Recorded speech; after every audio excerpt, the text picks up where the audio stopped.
Why dogs bark. Have you ever wondered why dogs bark at you? Most of you would think they don't know you yet, or you did something to them, right? Wrong. They're not barking at you. They're barking at what they see behind you, or in front of you, or beside you, maybe even above you. By the time you're around them more, they get used to seeing it. But you'd think they got used to you. No. They are so used to seeing that tall, winged, skinny, pale creature, it's all they see after a while. The creature's main target is animals such as cats or dogs. It stays by humans because that's the one thing the animal sees every day. But humans aren't safe either. The creature is easily angered, so if the dog barks or attacks it, the creature hurts the human. That's also why dogs and cats attack you, because they're scared. You may ask why I know all this, right? Well, I can see things others can't, such as this creature. I can see where they are at every moment, anywhere. And I can tell that there is one beside you, watching you, breathing on your neck, rubbing its bony fingers through your delicate hair. Don't bother looking around for it. You won't find it. You'll just have to learn to live with it. A Dog is a Man's Best Friend by serial killer T. Swift. I was only 7 years old when my mom died, but I remember that night like it was yesterday. Maybe part of it is being here in my childhood bedroom again, seeing the same worn wooden beam stretching across the ceiling, hearing the same aches and creaks as the old house settles in, smelling the same faint smell of old dust and new paint. It all brings me right back to my childhood. I'm going to try to explain this as quickly as I can because, honestly, I'm scared. And I need help or advice, or maybe I just need someone else to know. I don't know. I'm back in my childhood home for the first time in nearly 16 years. After my mom died, my dad and I moved away, but apparently he never sold the house. He passed away last month after a long battle with prostate cancer, and I take comfort in the fact that he's finally able to be with my mom again. He never remarried, and I think he missed her until the day he died. I didn't know the house was still in his name until I got a call from the executor of his will, who told me the house was now mine. Apparently it's just been empty this whole time. He never sold it and never even rented it out, but he kept up with regular maintenance, even keeping the lawn and the garden perfectly manicured. Honestly, the house is just as I remember it as a kid. Long story short, I ended up moving in. It's way too big a house for just me and my dog Noodle, but something in me won't let me sell it despite of all my friends telling me I should. It's stupid, I know. The place is a 45-minute drive from the city where I work, but my dad kept it for all those years, and I feel like just getting rid of it would somehow be disrespecting his memory. Back to 2001, the night my mom died. I can remember waking up in the early morning hours, a silver of crescent moon still high in the sky. Just like now, I lay bundled up under a pile of blankets and quilts, and just like now, my dog was in the room with me. Only he wasn't sleeping either. Instead, he was staring at himself in the mirror.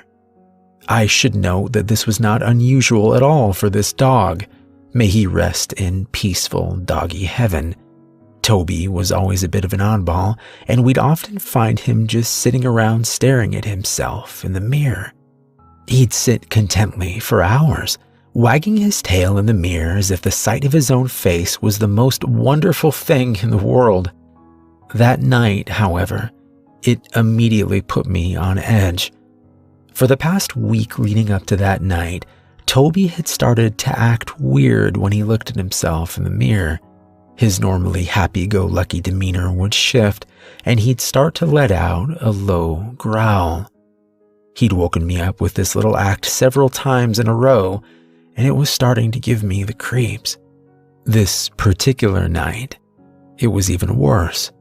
Toby wasn't just looking in the mirror, not even just growling. He was staring into that thing with a primal intensity I'd never seen before. His hackles were raised, his short fur standing up all along his spine, and he was low to the ground, poised in what looked like a position of half threat and half fear.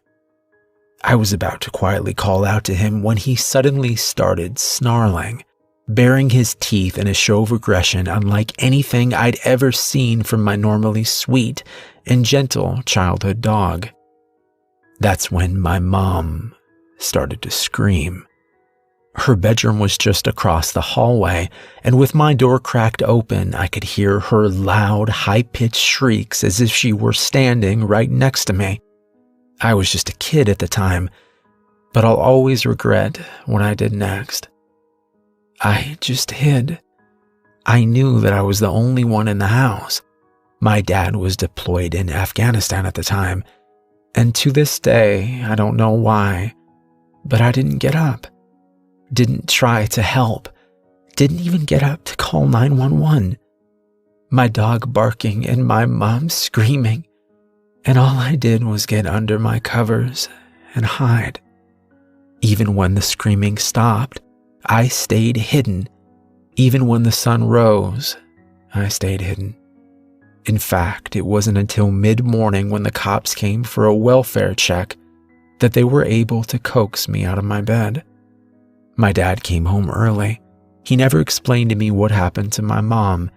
Even in later years when I asked, he would just say he didn't want to talk about it. For all I knew, she was just gone. The funeral was a week later, and we were out of the house within a month. So that brings me to now. I've been in this house for a couple of weeks now, and God, I hope this doesn't sound paranoid or stupid, but my dog Noodle has started acting weird. She started spending a bunch of time staring in the mirror, just like Toby used to. Only before coming to this house, she never had this habit. At first, I just thought it was kind of funny, but she's been doing it more and more. For the past few nights, I've woken up in the middle of the night to find her staring into the mirror and quietly growling, and it's getting more and more aggressive. What prompted me to post this is how she's acting tonight. I can tell she's on edge. She's pacing in front of the mirror, snarling, her hair standing on end. And I noticed something. The angle of the mirror is such that when you're standing right in front of it, the reflection must point right at my open bedroom door. My dog isn't staring at herself. She's staring at whatever's right outside my door. I'm in the bed right now, and from the position in the room, I can't see out into the hallway. So far, I haven't been able to bring myself to get up and check it out, but I think that's what I have to do. God, I'm scared. Ghost dog. I used to be a 911 operator. Working graveyard shift, you get a lot of bogus calls. Seems like all the crazies come out at night. Well, one night, it was different. An elderly woman called in about some noise in her downstairs area at about midnight. She said it sounded like someone or something was running wildly through the house, tearing it up, knocking over furniture. So, as it's protocol, we can't take any call lightly. 2 officers were dispatched to check out the disturbance. Upon arrival, they found that there was nothing out of place, knocked over, broken, or otherwise missing. There were also no signs of forced entry. The officers in question took down her information and just wrote it off as an isolated incident. All of us thought nothing else of it. The next night, Same call, same time, but her speech pattern was a bit off when compared to the previous night. Like she saw what was tearing up her downstairs. In the middle of her sentence, she was abruptly interrupted by a blood-curdling scream. Officers were immediately dispatched. Upon arrival, they found the woman deceased in her kitchen. She had bite marks all over her body, and it appears as if her throat had been ripped out. The officers requested backup as well as animal control, as there may be multiple suspects or an animal on the loose. The officers split up and checked every room in the house. One officer went downstairs and checked every square inch of the basement. There was one door at the back of the basement that was locked. He called for assistance to get the door unlocked. Once unlocked, they checked inside the small room only to find the remains of a dog. The rate of decomposition showed that the dog had been dead for well over 15 years. Upon further investigation, it was revealed that the various bite marks all over the woman's body, as well as the wound on her throat, were all caused by a dog. I found it all to be a bit coincidental. I took it upon myself to check dental records from the dog remains we found and compare them to the wounds on the woman's body. They were an exact match. I resigned the following day and haven't left my house in over a month. Every now and again, I hear scratching at my door late at night. Around the same time I got the final call from her. I dare not check what is out there, for fear that I'll end up the same way.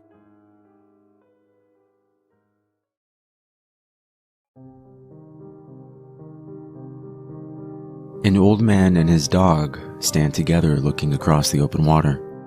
They live in a small coastal town in Alaska.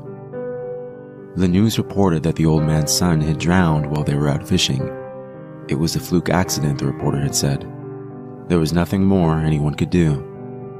The old man and the dog glanced at each other, then back at the water. They knew better. It had been a dark, foggy night as the old man and his son Thomas had been out fishing. They always brought their dog Crichton, who loved to be out on the boat. The two men were enjoying a beer when the dog started to growl. "What is it, boy?" Thomas asked. In an instant, something huge had latched onto Thomas's arm. He fell back into the water. His father jumped in after him to no avail. The dog and the old man were forced to watch as the dark thing took his son, pulling him down deep into the water. That had been 1 week ago. An accident? No. Though it was dark, the man had made out two distinct yellow eyes. He swore the thing had smiled back at him as it pulled his son farther and farther into the darkness.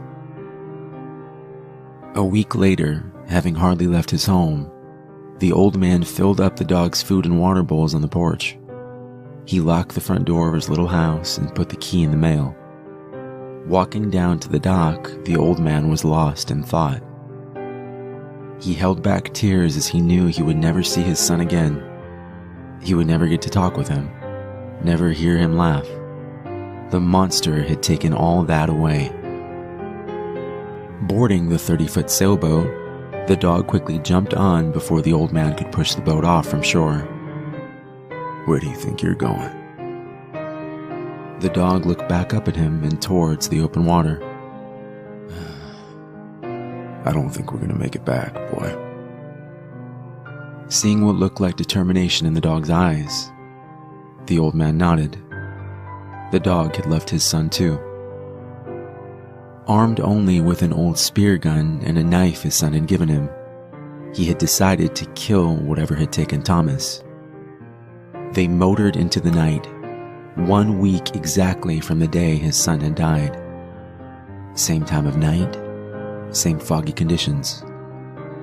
I figure it was sometime around midnight, the old man said, turning the old wooden wheel of the boat and scanning the fog. Maybe it hunts at midnight. The dog stood silently near the wheel, not leaving the old man's side. It wasn't until 2 a.m. that the creature finally showed itself. It peeked its head up from under the water. Though it was 100 yards out, 2 large yellow eyes stood out in the darkness of the water. The dog growled fiercely as the old man grabbed the spear gun and stared at the creature. They locked eyes. The monster slowly moved farther out, not in fear, but beckoning the old man and the dog to follow. And they did. It led them out miles from shore into the beginnings of a storm. Watching Crichton pace back and forth, the old man watched the creature in the water ahead of them. I know what it's doing, boy. It don't matter. We ain't coming back, but that thing ain't either. We're gonna kill it. For Thomas. As the sailboat was now fully in the storm, the hull shook violently with each new wave. The 2 of them took cover below and kept watch through the small windows as they waited. Suddenly, the monster appeared. It broke the glass of the window and slashed its claws into the flesh of the old man's shoulder. The spear gun dropped from his hands and slid across the floor. Barking furiously, the dog lunged at the monster and bit down. Screaming in pain, the thing leapt away from the shattered window. They could hear it moving around them to the other side of the boat. Dark red blood poured from the man's shoulder. I'm alright. Let's kill it, boy. He grabbed the spear gun and opened the hatch as they went outside cautiously into the storm. The rain was blinding, and they could barely see. Where is it, boy? Seeing something rush towards him, the old man fired the gun quickly and struck the monster. Even at 72, he was a hell of a shot. As he bent down to reload the gun, the creature came at him again. It hit the old man full force in the chest, knocking him back and sinking its razor-sharp teeth into him again and again. Then a scream of surprise and rage echoed through the downpour. The creature felt the strong jaws of the dog lock on the back of its neck. Its claws flailed wildly, raking the dog's side. But the dog never faltered. He stood with his paws on the thing's back and bit down hard. There was a snapping sound, and the creature lay still. But its eyes were still aware, and as it lay, unable to move, it watched the old man and the dog with a rage and pure hatred. You shouldn't have taken my son. Staring back at the monster, the old man found the handle of his knife and plunged it deep into the creature's skull. With a shudder, its raspy breath stopped. It was finally dead. They had killed it. Sitting back down to rest for a moment, the old man struggled to stand. He dragged the creature's limp carcass to the back of the boat, pulled it up and over the side, and let it go. The old man and the dog watched as it slid, lifeless, into the sea. As the 2 of them sat together on the boat one last time, the old man rested his hand on the dog's head. Good boy. He pulled out his flare gun and shot it once, far into the sky. I'm sorry, boy. You stay here. Though the sky was beginning to clear, the lingering wind still shook the boat from side to side. The dog watched as the old man closed his eyes. His head fell to his chest, and he slid peacefully into the sea. Almost jumping in after him, The dog quietly whined and paced back and forth. The old man had told him to stay. Sometime later, the Coast Guard pulled up next to the boat. They found only a large German Shepherd, covered in blood, looking down into the water. And that's how it came to be, that an old man and a dog killed the monster.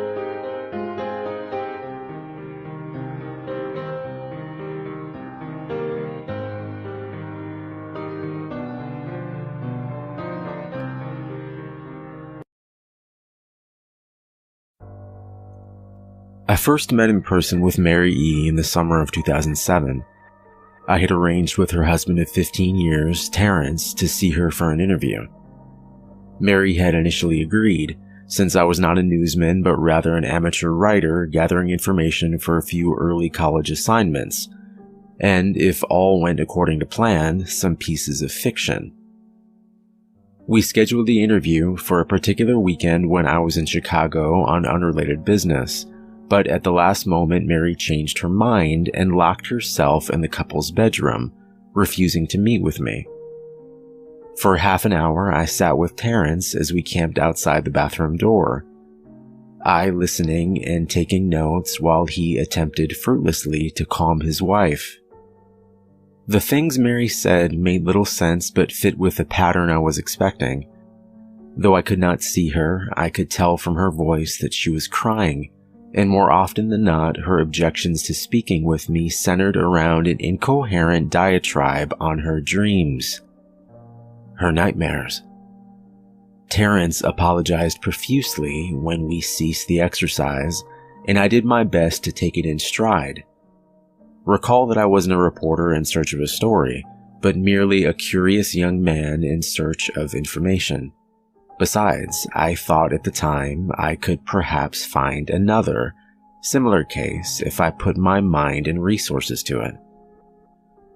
Mary E. was the system operator for a small Chicago-based bulletin board system in 1992 when she first encountered Smile.jpg, and her life changed forever. She and Terrence had been married for only 5 months.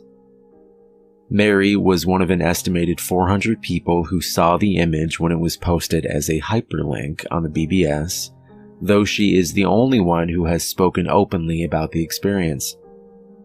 The rest have remained anonymous, or are perhaps dead. In 2005, when I was only in 10th grade, Smile.jpg was first brought to my attention by the burgeoning interest in web-based phenomenon. Mary was the most often cited victim of what is sometimes referred to as Smile Dog. The being Smile.jpg is reputed to display. What caught my interest, other than the obvious macabre elements of the cyber legend and my proclivity towards such things, was the sheer lack of information, usually to the point that people don't believe it even exists other than as a rumor or hoax. It is unique because though the entire phenomenon centers on a picture file, that file is nowhere to be found on the internet. Certainly many photo-manipulated simulacra litter the web, showing up with the most frequency on sites such as the image board 4chan, particularly the LXL-focused paranormal subboard. It is suspected these are fakes because they do not have the effect the true Smile.jpg is believed to have, namely sudden onset temporal lobe epilepsy and acute anxiety. The purported reaction in the viewer is one of the reasons the phantom-like Smile.jpg is regarded with such disdain, since it is patently absurd. Though depending on whom you ask, the reluctance to acknowledge Smile.jpg's existence might be just as much out of fear as it is out of disbelief. Neither Smile.jpg nor Smile.dog is mentioned anywhere on Wikipedia, Any attempt to create a page pertaining to smile.jpg is deleted by any of the encyclopedia's many admins. Encounters with smile.jpg are the stuff of internet legend. Mary E's story is not unique. There are unverified rumors of smile.jpg showing up in the early days of Usenet, and even one persistent tale that in 2002 a hacker flooded the forums of humor and satire website Something Awful with a deluge of smile.dog pictures, rendering almost half the forum's users at the time epileptic. It is also said that in the mid to late 90s that smile.jpg circulated on Usenet and as an attachment of a chain email with the subject line, "Smile, God loves you." Yet despite the huge exposure these stunts would generate, there are very few people who admit to having experienced any of them, and no trace of the file or any link has ever been discovered. Those who claim to have seen smile.jpg often weakly joke that they were far too busy to save a copy of the picture to their hard drive. However, all alleged victims offer the same description of the photo. A dog-like creature, usually described as appearing similar to a Siberian husky, illuminated by the flash of the camera, sits in a dim room. The only background detail that is visible being a human hand extending from the darkness, near the left side of the frame. The hand is empty, but is usually described as beckoning. Of course, most attention is given to the dog, or dog creature, as some victims are more certain than others about what they claim to have seen. The muzzle of the beast is reputedly split in a wide grin, revealing 2 rows of very white, very straight, very sharp, very human-looking teeth.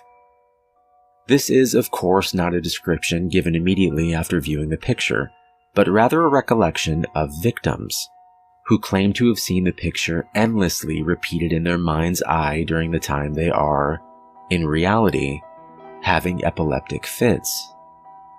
These fits are reported to continue indeterminably, often while the victims sleep, resulting in very vivid and disturbing nightmares. These may be treated with medication, some being more effective than others. Mary E., I assumed, was not on effective medication. That was why, after my visit to her apartment in 2007, I sent out feelers to several folklore and urban legend-oriented news groups, websites, and mailing lists, hoping to find the name of a supposed victim of smile.jpg who felt more interested in talking about his experiences. For a time, nothing happened, and at length I forgot completely about my pursuits, since I had begun my freshman year of college and was quite busy. Mary contacted me via email, however, near the beginning of March 2008. This is Mary's email. Dear Mr. L, I am incredibly sorry about my behavior last summer when you came to interview me. I hope you understand that it was no fault of yours, but rather my own problems that led me to act out as I did. I realized that I could have handled the situation more decorously. However, I hope you will forgive me. At the time, I was afraid. You see, for 15 years I have been haunted by smile.jpg. Smile Dog comes to me in my sleep every night. I know that sounds silly, but it's true.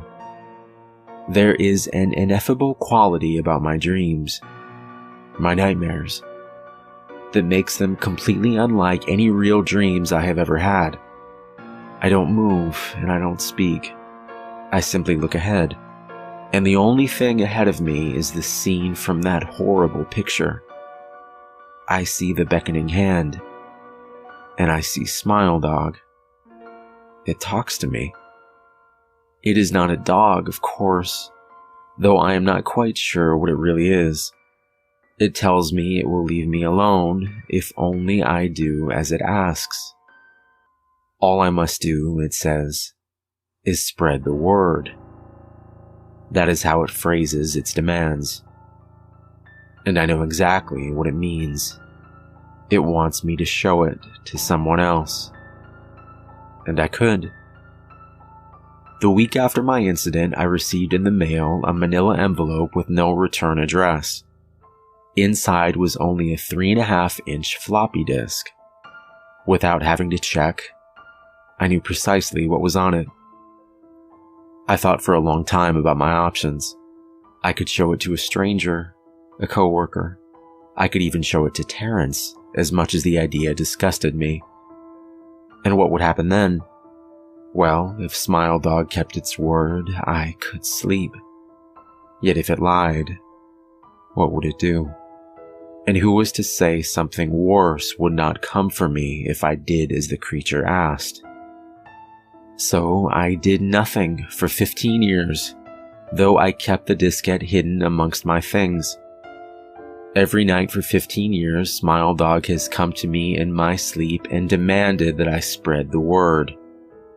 For 15 years I have stood strong, though there have been hard times. Many of my fellow victims on the BBS board where I first encountered Smile.jpg stopped posting. I heard some of them committed suicide. Others remained completely silent, simply disappearing off the face of the web. They're the ones I worry about the most.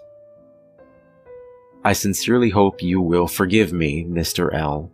But last summer when you contacted me and my husband about an interview, I was near the breaking point. I decided I was going to give you the floppy disk. I didn't care if Smile Dog was lying or not. I wanted it to end. You were a stranger, someone I had no connection with, and I thought I wouldn't feel sorrow when you took the disk as part of your research and sealed your fate. Before you arrived, I realized what I was doing. I was plotting to ruin your life. I couldn't stand the thought, and in fact, I still cannot. I am ashamed, Mr. L, and I hope that this warning will dissuade you from farther investigation of Smile.jpg. You may in time encounter someone who is, if not weaker than I, then wholly more depraved. Someone who will not hesitate to follow Smile Dog's orders. Stop while you are still whole. Sincerely, Mary L.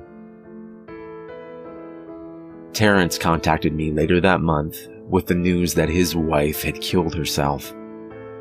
While cleaning up the various things she'd left behind, closing email accounts and the like, he happened upon the above message. He was a man in shambles. He wept as he told me to listen to his wife's advice. He'd found the disc, he revealed, and burned it until it was nothing but a stinking pile of blackened plastic. The part that most disturbed him, however, was how the disc had hissed as it melted, like some sort of animal, he said. I will admit that I was a little uncertain about how to respond to this. At first I thought perhaps it was a joke, with a couple belatedly playing with the situation in order to get a rise out of me. A quick check of several Chicago newspapers' online obituaries, however, proved that Mary E. was indeed dead. There was, of course, no mention of suicide in the article. I decided that for a time at least, I would not farther pursue the subject of Smile.jpg, especially since I had finals coming up at the end of May. But the world has odd ways of testing us. Almost a year after I'd returned from my disastrous interview with Mary E., I received another email. Hello. I found your email address through a mailing list. Your profile said you were interested in Smile Dog. I have seen it, and it isn't as bad as everyone says. I have sent it to you here. Just spreading the word. That final line chilled me to the bone. According to my email client, there was only one file attachment, called naturally, Smile.jpg. I considered downloading it for some time. It was most likely a fake, I imagine. And even if it weren't, I was never wholly convinced of Smile.jpg's peculiar powers. Mary E's account had shaken me, yes, but she was probably mentally unbalanced anyway. After all, how could a simple image do what Smile.jpg was said to accomplish? What sort of creature was it that could break one's mind with only the power of the eye? And if such things were patently absurd, then why did the legend exist at all? If I downloaded the image, if I looked at it, and if Mary turned out to be correct, if Smile Dog came to me in my dreams, demanding I spread the word, what would I do? Would I live my life as Mary had, fighting against the urge to give in until I died? Or would I simply spread the word, eager to be put to rest? And if I chose the latter route, how could I do it? Whom would I burden in turn? If I went through with my earlier intention to write a short article about Smile.jpg, I decided I could attach it as evidence. And anyone who read the article, anyone who took interest, would be affected. And even assuming the Smile.jpg attached to the email was genuine, would I be capricious enough to save myself in that manner? Could I spread the word? Yes. Yes, I could.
Jack London. To build a fire. He was quick and alert in the things of life, but only in the things, and not in the significances. Day had broken cold and gray, exceedingly cold and gray, when the man turned aside from the main Yukon Trail and climbed the high earth bank, where a dim and little traveled trail led eastward through the fat spruce timberland. It was a steep bank, and he paused for breath at the top, excusing the act to himself by looking at his watch. It was 9 o'clock. There was no sun nor hint of sun, though there was not a cloud in the sky. It was a clear day, and yet there seemed an intangible pall over the face of things, a subtle gloom that made the day dark, and that was due to the absence of sun. This fact did not worry the man. He was used to the lack of sun. It had been days since he had seen the sun, and he knew that a few more days must pass before that cheerful orb, due south, would just peep above the skyline and dip immediately from view. The man flung a look back along the way he had come. The Yukon lay a mile wide and hidden under 3 feet of ice. On top of this ice were as many feet of snow. It was all pure white, rolling in gentle undulations where the ice jams of the freeze-up had formed. North and south, as far as his eye could see, it was unbroken white, save for the dark hairline that curved and twisted from around the spruce-covered island to the south, and that curved and twisted away into the north, where it disappeared behind another spruce-covered island. This dark hairline was the trail, the main trail, that led south 500 miles to the Chilkoot Pass and still on to the north 1,000 miles to Nalato, and finally to St. Michael on Bering Sea, 1,000 miles and half 1,000 more. But all this mysterious far-reaching hairline trail, the absence of sun from the sky, the tremendous cold, and the strangeness and weirdness of it all made no impression on the man. It was not because he was long used to it. He was a newcomer in the land, a Chachaquo, and this was his first winter. The trouble with him was that he was without imagination. He was quick and alert in the things of life, but only in the things and not in the significances. 50 degrees below zero meant 80-odd degrees of frost. Such fact impressed him as being cold and uncomfortable, and that was all. It did not lead him to meditate upon his frailty in general, able only to live within certain narrow limits of heat and cold, and from there on it did not lead him to the conjectural field of immortality and man's place in the universe. 50 degrees below zero stood for a bite of frost that hurt and that must be guarded by the use of mittens, ear flaps, warm moccasins, and thick socks. 50 degrees below zero was to him just precisely 50 degrees below zero. That there should be anything more to it than that was a thought that never entered his head. As he turned to go, he spat speculatively. There was a sharp, explosive crackle that startled him. He spat again, and again in the air before it could fall to the snow. The spittle cracked. He knew that at 50 below, spittle cracked on the snow, but this spittle had cracked in the air. Undoubtedly, it was colder than 50 below. How much colder, he did not know. But the temperature did not matter. He was bound for the old claim on the left fork of Henderson Creek, where the boys were already. They had come over across the divide from the Indian Creek country, while he had come the roundabout way to take a look at the possibility of getting out logs in the spring from the islands and the Yukon. He would be in the camp by 6 o'clock, a bit after dark, it was true, but the boys would be there, a fire would be going, and a hot supper would be ready. As for lunch, he pressed his head against the protruding bundle under his jacket. It was also under his shirt, wrapped in a handkerchief and lying against the naked skin. It was the only way to keep the biscuits from freezing. He smiled agreeably to himself as he thought of those biscuits, each cut open and sopped in bacon grease, and each enclosing a generous slice of fried bacon. He plunged in among the big spruce trees. The trail was faint. A foot of snow had fallen since the last sled had passed over, and he was glad he was without a sled, traveling light. In fact, he carried nothing but the lunch wrapped in the handkerchief. He was surprised, however, at the cold. It certainly was cold, he concluded, as he rubbed his numb nose and cheekbones with his mittened hand. He was a warm-whiskered man, but the hair on his face did not protect the high cheekbones and the eager nose that thrust itself aggressively into the frosty air. At the man's heels trotted a dog, a big native husky, the proper wolf dog, gray-coated and without any visible or temperamental difference from its brother, the wild wolf. The animal was depressed by the tremendous cold. It knew that it was no time for traveling. Its instinct told it a truer tale than was told to the man by the man's judgment. In reality, it was not merely colder than 50 below zero. It was colder than 60 below, than 70 below. It was 75 below zero. Since the freezing point is 32 above zero, it meant that 107 degrees of frost obtained. The dog did not know anything about thermometers. Possibly in its brain there was no sharp consciousness of a condition of very cold such as was in the man's brain, but the brute had its instinct. It experienced a vague but menacing apprehension that subdued it and made it slink along at the man's heels, and that made it question eagerly every unwanted movement of the man as if expecting him to go into camp or to seek shelter somewhere to build a fire. The dog had learned fire and it wanted fire, or else to burrow under the snow and cuddle its warmth away from the air. The frozen moisture of its breathing had settled on its fur in a fine powder of frost, and especially were its jowls, muzzle, and eyelashes whitened by its crystalled breath. The man's red beard and mustache were likewise frosted, but more solidly, the deposit taking the form of ice and increasing with every warm, moist breath he exhaled. Also, the man was chewing tobacco, and the muzzle of ice held his lips so rigidly that he was unable to clear his chin when he expelled the juice. The result was that a crystal beard of the color and solidity of amber was increasing its length on his chin. If he fell down, it would shatter itself like glass into brittle fragments, but he did not mind the appendage. It was the penalty all tobacco chewers paid in that country, and he had been out before in 2 cold snaps. They had not been so cold as this, he knew, but by the spirit thermometer at 60 Mile, he knew that they registered at 50 below and 55. He held on through the level stretch of woods for several miles, crossed a wide flat, and dropped down a bank to the frozen bed of a small stream. This was Henderson Creek, and he knew he was 10 miles from the forks. He looked at his watch. It was 10 o'clock. He was making 4 miles an hour, and he calculated that he would arrive at the forks at 12:30. He decided to celebrate that event by eating his lunch there.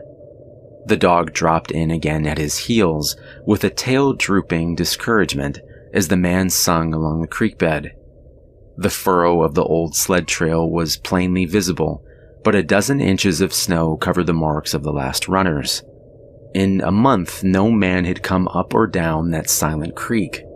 The man held steadily on. He was not much given to thinking, and just then particularly, he had nothing to think about save that he would eat lunch at the forks and that at 6 o'clock he would be in camp with the boys. There was nobody to talk to, and had there been, speech would have been impossible because of the ice muzzle on his mouth. So he continued monotonously to chew tobacco and to increase the length of his amber beard. Once in a while, the thought reiterated itself that it was very cold and that he had never experienced such cold. As he walked along, he rubbed his cheekbones and nose with the back of his mittened hand. He did this automatically, now and again changing hands. But rub as he would, the instant he stopped, his cheekbones went numb, and the following instant the end of his nose went numb. He was sure to frost his cheeks, he knew that, and experienced a pang of regret that he had not devised a nose strap of the sort Bud wore in cold snaps. Such a strap passed along the cheeks as well and saved them, but it didn't matter much after all. What were frosted cheeks? A bit painful, that was all. They were never serious. Empty as the man's mind was of thoughts, he was keenly observant, and he noticed the changes in the creek, the curves and bends and timber jams, and always he sharply noted where he placed his feet. Once, coming around a bend, he shied abruptly, like a startled horse, curved away from the place where he had been walking, and retreated several paces back along the trail. The creek he knew was frozen clear to the bottom. No creek could contain water in that Arctic winter, but he knew also that there were springs that bubbled out from the hillsides and ran along under the snow and on top the ice of the creek. He knew that the coldest snaps never froze these springs, and he knew likewise their danger. They were traps. They hid pools of water under the snow that might be 3 inches deep, or 3 feet. Sometimes a skin of ice half an inch thick covered them, and in turn was covered by the snow. Sometimes there were alternate layers of water and ice skin, so that when one broke through, he kept on breaking through for a while, sometimes wetting himself to the waist. That was why he had shied in such panic. He had felt the give under his feet and heard the crackle of a snow-hidden ice skin, and to get his feet wet in such a temperature meant trouble and danger. At the very least, it meant delay, for he would be forced to stop and build a fire, and under its protection to bare his feet while he dried his socks and moccasins. He stood and studied the creek bed and its banks, and decided that the flow of water came from the right. He reflected a while, rubbing his nose and cheeks, then skirting to the left. stepping gingerly and testing the footing for each step. Once clear of the danger, he took a fresh chew of tobacco and swung along at his 4-mile gait. In the course of the next 2 hours, he came upon several similar traps. Usually the snow above the hidden pools had a sunken, candied appearance that advertised the danger. Once again, however, he had a close call, and once, suspecting danger, he compelled the dog to go on in front. The dog did not want to go. It hung back until the man shoved it forward, and then it went quickly across the white, unbroken surface. Suddenly, it broke through, floundered to one side, and got away to firmer footing. It had wet its 4 feet and legs, and almost immediately the water that clung to it turned to ice. It made quick efforts to lick the ice off its legs, then dropped down in the snow and began to bite out the ice that had formed between the toes. This was a matter of instinct. To permit the ice to remain would mean sore feet. It did not know this. It merely obeyed the mysterious prompting that arose from the deep crypts of its being.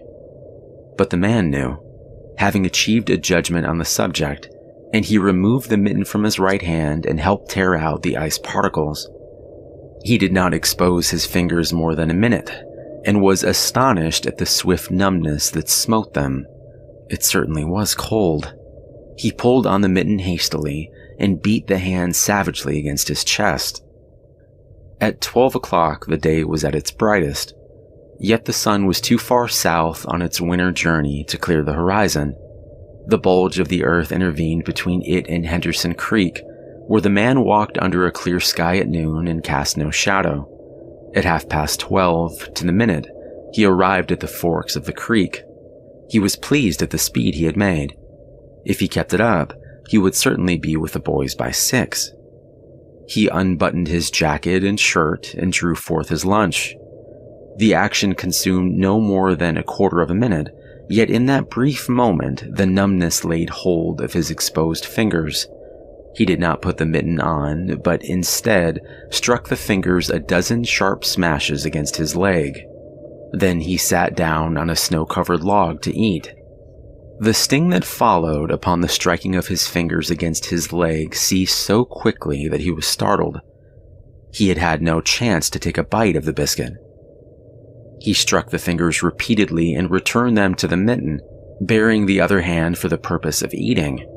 He tried to take a mouthful, but the ice muzzle prevented. He had forgotten to build a fire and thaw out. He chuckled at his foolishness, and as he chuckled he noted that the stinging which had first come to his toes when he sat down was already passing away. He wondered whether the toes were warm or numb. He moved them inside the moccasins and decided that they were numb. He pulled the mitten on hurriedly and stood up. He was a bit frightened. He stamped up and down until the stinging returned to his feet. It certainly was cold, was his thought. That man from Sulphur Creek had spoken the truth when telling him how cold it sometimes got in the country. And he had laughed at him at the time. That showed one must not be too sure of things. There was no mistake about it. It was cold. He strode up and down, stamping his feet and threshing his arms until reassured by the returning warmth. Then he got out matches and proceeded to make a fire. From the undergrowth, where high water of the previous spring had lodged a supply of seasoned twigs, he got his firewood. Working carefully from a small beginning, he soon had a roaring fire, over which he thawed the ice from his face and in the protection of which he ate his biscuits. For the moment, the cold of space was outwitted. The dog took satisfaction in the fire, stretching out close enough for warmth and far enough away to escape being singed. When the man had finished, he filled his pipe and took his comfortable time over a smoke. Then he pulled on his mittens, settled the ear flaps of his cap firmly about his ears, and took the creek trail up the left fork. The dog was disappointed and yearned back towards the fire. The man did not know cold. Possibly all the generations of his ancestry had been ignorant of cold, of real cold, of cold 107 degrees below freezing point. But the dog knew. All its ancestry knew, and it had inherited the knowledge. And it knew that it was not good to walk about in such fearful cold. It was the time to lie snug in a hole in the snow and wait for a curtain of cloud to be drawn across the face of outer space whence this cold came. On the other hand, there was no keen intimacy between the dog and the man.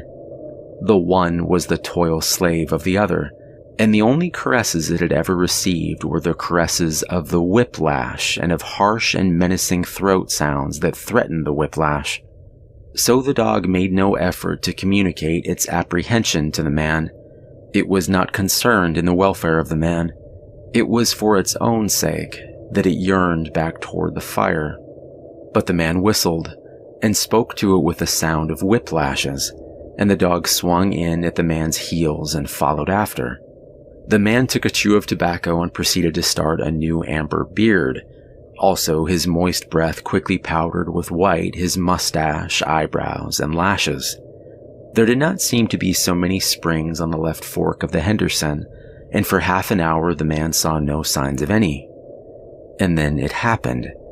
At a place where there were no signs, where the soft, unbroken snow seemed to advertise solidity beneath, the man broke through. It was not deep. He wet himself halfway to the knees before he floundered out to the firm crust. He was angry and cursed his luck aloud. He had hoped to get into camp with the boys at 6 o'clock, and this would delay him an hour, for he would have to build a fire and dry out his footgear. This was imperative at that low temperature, for he knew that much, and he turned aside to the bank which he climbed. On top, tangled in the underbrush above the trunks of several small spruce trees, was a high water deposit of dry firewood, sticks and twigs principally, but also larger portions of seasoned branches and fine, dry, last year's grasses.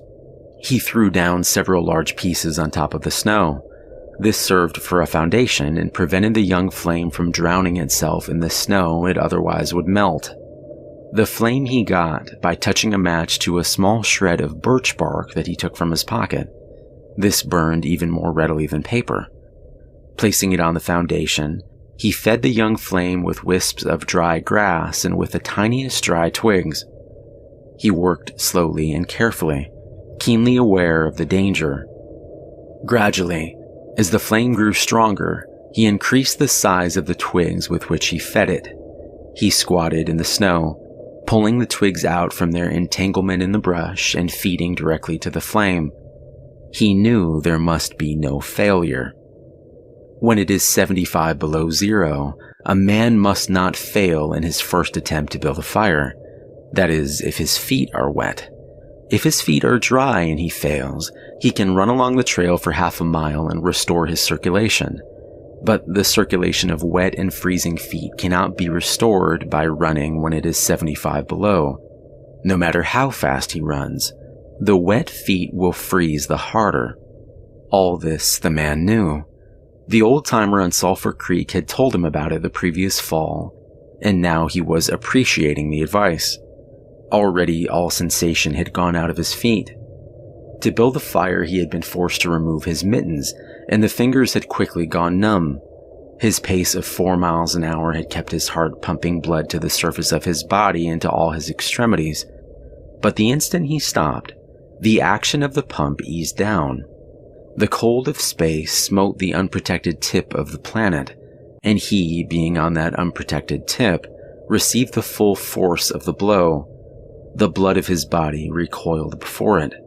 The blood was alive, like the dog, and like the dog it wanted to hide away and cover itself up from the fearful cold. So long as he walked 4 miles an hour, he pumped that blood willy-nilly to the surface.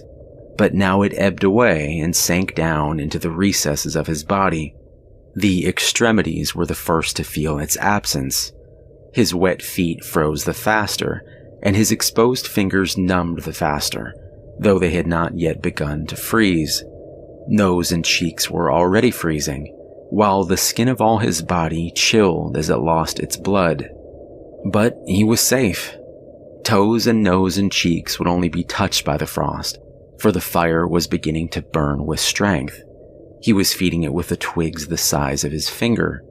In another minute, he would be able to feed it with branches the size of his wrist, and then he could remove his wet footgear, and while it dried, he could keep his naked feet warm by the fire, rubbing them at first, of course, with snow. The fire was a success. He was safe.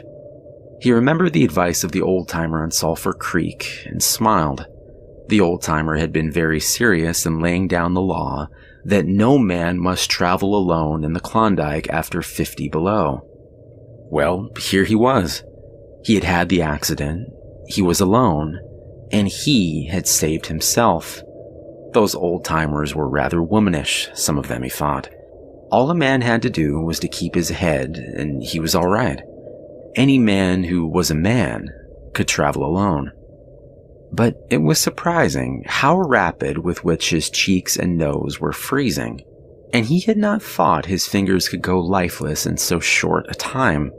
Lifeless they were, for he could scarcely make them move together to grip a twig, and they seemed remote from his body and from him. When he touched a twig, he had to look and see whether or not he had hold of it. The wires were pretty well down between him and his finger ends, all of which counted for little. There was the fire, snapping and crackling and promising life with every dancing flame. He started to untie his moccasins. They were coated with ice. The thick German socks were like sheaths of iron halfway to the knees, and the moccasin strings were like rods of steel, all twisted and knotted as by some conflagration. For a moment he tugged with his numb fingers, then, realizing the folly of it, he drew his sheath knife. But before he could cut the strings, it happened. It was his own fault, or rather his mistake. He should not have built the fire under the spruce tree. He should have built it in the open. But it had been easier to pull the twigs from the brush and drop them directly on the fire. Now, the tree under which he had done this carried a weight of snow on its boughs. No wind had blown for weeks, and each bough was fully freighted. Each time he had pulled on a twig, he had communicated a slight agitation to the tree, an imperceptible agitation so far as he was concerned, but an agitation sufficient to bring about the disaster. High up in the tree, one bough capsized its load of snow. This fell on the boughs below, capsizing them. This process continued, spreading out and involving the whole tree. It grew like an avalanche, and it descended without warning upon the man and the fire was blotted out. Where it had burned was a mantle of fresh and disordered snow. The man was shocked. It was as though he had just heard his own sentence of death. For a moment he sat and stared at the spot where the fire had been. Then he grew very calm. Perhaps the old-timer on Sulphur Creek was right. If he had only had a trail made, he would have been in no danger now. The trail mate could have built the fire. Well, it was up to him to build a fire over again, and this second time there must be no failure. Even if he succeeded, he would most likely lose some toes. His feet must be badly frozen by now, and there would be some time before the second fire was ready. Such were his thoughts. But he did not sit and think them. He was busy all the time they were passing through his head. He made a new foundation for a fire, this time in the open, where no treacherous tree could blot it out. Next, he gathered dry grasses and tiny twigs from the high water flotsam.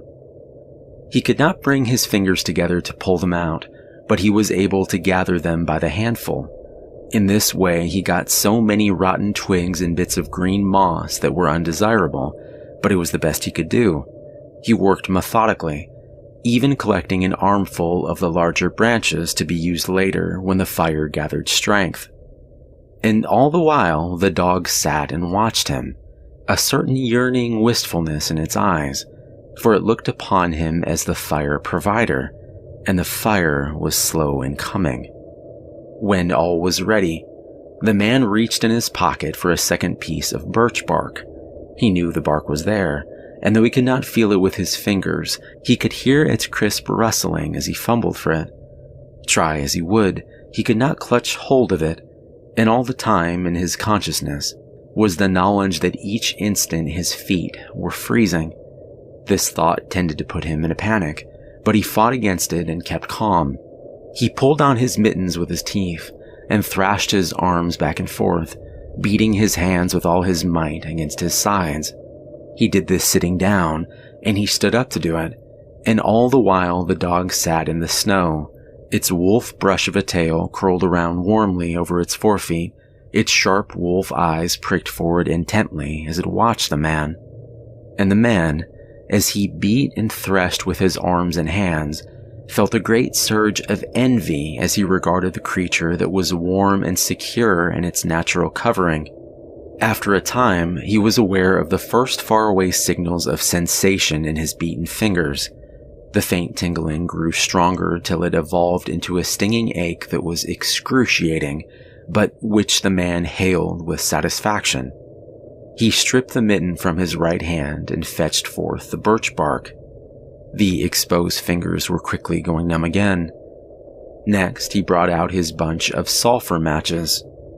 But the tremendous cold had already driven the life out of his fingers. In his effort to separate one match from the others, the whole bunch fell in the snow. He tried to pick it out of the snow, but failed. The dead fingers could neither touch nor clutch. He was very careful. He drove the thought of his freezing feet and nose and cheeks out of his mind, devoting his whole soul to the matches. He watched, using the sense of vision in place of that touch, and when he saw his fingers on each side of the bunch, he closed them. That is, he willed to close them, for the wires were down, and the fingers did not obey. He pulled the mitten on the right hand and beat it fiercely against his knee. Then, with both mittened hands, he scooped the bunch of matches, along with much snow, into his lap. Yet he was no better off. After some manipulation, he managed to get the bunch between the heels of his mittened hands. In this fashion, he carried it to his mouth. The ice crackled and snapped when by a violent effort he opened his mouth. He drew the lower jaw in, curled the upper lip out of the way, and scraped the bunch with his upper teeth in order to separate a match. He succeeded in getting one, which he dropped on his lap. But he was no better off. He could not pick it up. Then he devised a way. He picked it up in his teeth and scratched it on his leg. 20 times he scratched it before succeeding in lighting it. As it flamed, he held it with his teeth to the birch bark, but the burning brimstone went up his nostrils and into his lungs, causing him to cough. The match fell into the snow and went out. The old-timer on Sulphur Creek was right, he thought in a moment of controlled despair that ensued. After 50 below, a man should travel with a partner. He beat his hands, but failed in exciting any sensation. Suddenly he bared both hands, removing the mittens with his teeth. He caught the whole bunch between the heels of his hands. His arm muscles not being frozen enabled him to press the hand heels tightly against the matches. Then he scratched the bunch along his legs.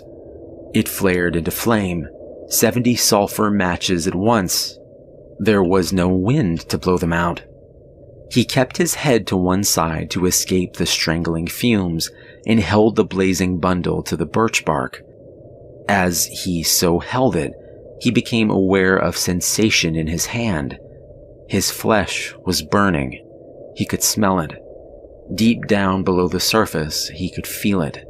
The sensation developed into pain that grew acute, and still he endured it, holding the flame of the matches clumsily to the bark that would not light readily because his own burning hands were in the way, absorbing most of the flame. At last, when he could endure no more, he jerked his hands apart. The blazing matches fell sizzling into the snow, but the birch bark was alight. He began laying dry grasses and tiniest twigs on the flame.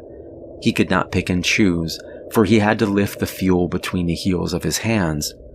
Small pieces of rotten wood and green moss clung to the twigs, and he bit them off as well as he could with his teeth. He cherished the flame carefully and awkwardly. It meant life. and it must not perish. The withdrawal of blood from the surface of his body now made him begin to shiver, and he grew more awkward. A large piece of green moss fell squarely on the little fire. He tried to poke it with his fingers, but his shivering frame made him poke too far, and he disrupted the nucleus of the little fire, the burning grasses and tiny twigs separating and scattering. He tried to poke them together again, but in spite of the tenseness of his effort, his shivering got away with him, and the twigs were hopelessly scattered. Each twig gushed a puff of smoke and went out. The fire provider had failed. As he looked apathetically about him, his eyes chanced on the dog, sitting across the ruins of the fire from him, in the snow, making restless, hunching movements, slightly lifting one forefoot and then the other, shifting its weight back and forth on them with wistful eagerness. The sight of the dog put a wild idea into his head. He remembered the tale of a man caught in a blizzard who killed a steer and crawled inside the carcass, and so was saved. He would kill the dog and bury his hands in the warm body until the numbness went out of them. Then he could build another fire. He spoke to the dog, calling it to him, but in his voice was a strange note of fear that frightened the animal, who had never known the man to speak in such a way before. Something was the matter, and its suspicious nature sensed danger. It knew not what danger, but somewhere, somehow, in its brain arose an apprehension of the man. It flattened its ears down at the sound of the man's voice, and its restless hunching movements and liftings and shiftings of its forefeet became more pronounced. But it would not come to the man. He got on his hands and knees and crawled towards the dog. This unusual posture again excited suspicion, and the animal sidled mincingly away. The man sat up in the snow for a moment and struggled for calmness. Then he pulled on his mittens by means of his teeth and got upon his feet. He glanced down at first in order to assure himself that he was really standing up, for the absence of sensation in his feet left him unrelated to the earth. His erect posture in itself started to drive the webs of suspicion from the dog's mind, and when he spoke peremptorily, with the sound of whiplashes in his voice, the dog rendered its customary allegiance and came to him. As it came within reaching distance, the man lost his control. His arms flashed out to the dog, and he experienced genuine surprise when he discovered that his hands could not clutch, that there was neither bend nor feeling in the fingers. He had forgotten for a moment that they were frozen, and that they were freezing more and more. All this happened quickly, and before the animal could get away, he encircled its body with his arms. He sat down in the snow, and in this fashion held the dog, while it snarled and whined and struggled. But it was all he could do, hold its body encircled in his arms and sit there. He realized that he could not kill the dog. There was no way to do it. With his helpless hands, he could neither draw nor hold his sheathed knife nor throttle the animal. He released it, and it plunged wildly away, with tail between its legs and still snarling. It halted 40 feet away, surveying him curiously, with ears sharply pricked forward. The man looked down at his hands in order to locate them, and found them hanging on the ends of his arms. It struck him as curious that one should have to use his eyes in order to find out where his hands were. He began threshing his arms back and forth, beating the mittened hands against his sides. He did this for 5 minutes, violently, and his heart pumped enough blood up to the surface to put a stop to his shivering. But no sensation was aroused in his hands. He had an impression that they hung like weights on the ends of his arms, but when he tried to run the impression down, he could not find it. A certain fear of death, dull and oppressive, came to him. His fear quickly became poignant, as he realized that it was no longer a mere matter of freezing his fingers and toes, or of losing his hands and feet, but that it was a matter of life and death with the chances against him. This threw him into a panic, and he turned and ran up the creek bed along the old dim trail. The dog joined in behind him and kept up with him. He ran blindly, without intention, in fear such as he had never known in his life. Slowly, as he plowed and floundered through the snow, he began to see things again. The banks of the creek, the old timber jams, the leafless aspens, and the sky. The running made him feel better. He did not shiver. Maybe if he ran on, his feet would thaw out, and anyway, if he ran far enough, he would reach camp and the boys. Without doubt, he would lose some fingers and toes and some of his face, but the boys would take care of him and save the rest of him when he got there. And at the same time, there was another thought in his mind that said he would never get to the camp and the boys, that it was too many miles away, that the freezing had too great a start on him, and that he would soon be stiff and dead. This thought he kept in the background and refused to consider. Sometimes it pushed itself forward and demanded to be heard, but he thrust it back and strove to think of other things. It struck him as curious that he could run at all on feet so frozen that he could not feel them when they struck the earth and took the weight of his body. He seemed to himself to skim along above the surface and to have no connection with the earth. Somewhere he had once seen a winged Mercury, and he wondered if Mercury felt as he felt when skimming over the earth. His theory of running until he reached camp and the boys had one flaw in it. He lacked the endurance. Several times he stumbled, and finally he tottered, crumpled up, and fell. When he tried to rise, he failed. He must sit and rest, he decided, and next time he would merely walk and keep going. As he sat and regained his breath, he noted that he was feeling quite warm and comfortable. He was not shivering, and it even seemed that a warm glow had come to his chest and trunk. And yet, when he touched his nose or cheeks, there was no sensation. Running would not thaw them out, nor would it thaw out his hands and feet. Then the thought came to him that the frozen portions of his body must be extending. He tried to keep this thought down, to think of something else. He was aware of the panicky feeling that it caused, and he was afraid of the panic. But the thought asserted itself and persisted until it produced a vision of his body totally frozen. This was too much, and he made another wild run along the trail. Once he slowed down to a walk, but the thought of the freezing extending itself made him run again. And all the time the dog ran with him at his heels. When he fell down a second time, it curled its tail over its forefeet and sat in front of him, facing him, curiously eager and intent.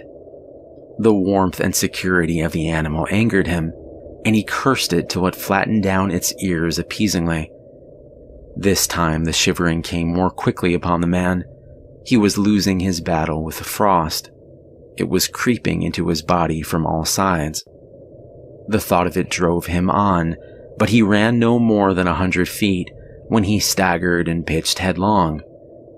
It was his last panic. When he had recovered his breath and control, he sat up and entertained in his mind the conception of meeting death with dignity. However, the conception did not come to him in such terms. His idea of it was that he had been making a fool of himself, running around like a chicken with its head cut off. Such was the simile that occurred to him.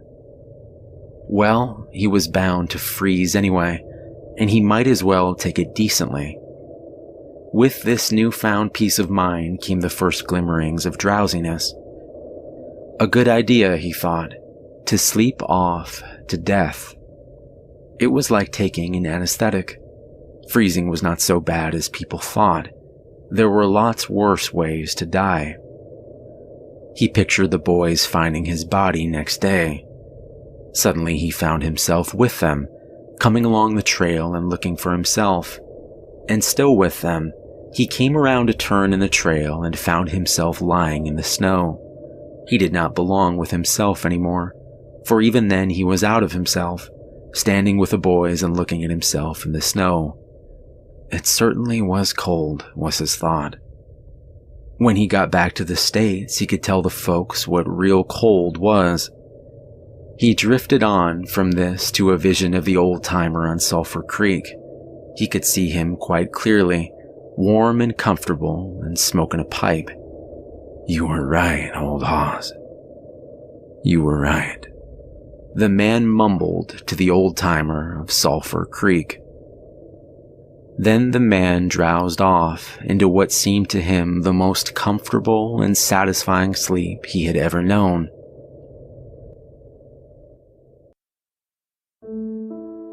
The dog sat facing and waiting. The brief day drew to a close in a long, slow twilight. There were no signs of a fire to be made, and besides, never in the dog's experience had it known a man to sit like that in the snow and make no fire.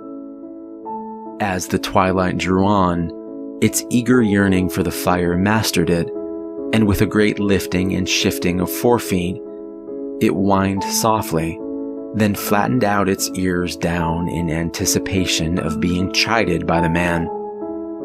But the man remained silent. Later, the dog whined loudly, and still later it crept close to the man and caught the scent of death. This made the animal bristle and back away. A little longer it delayed, howling under the stars that leaped and danced and shone brightly in the cold sky. Then it turned and trotted up the trail in the direction of the camp it knew. Where were the other food providers and fire providers?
Beginning in early April 1986, the people in and around the little-known Chernobyl nuclear power plant began to experience a series of strange events revolving around sightings of a mysterious creature described as a large, dark, and mutated man with gigantic wings and piercing red eyes.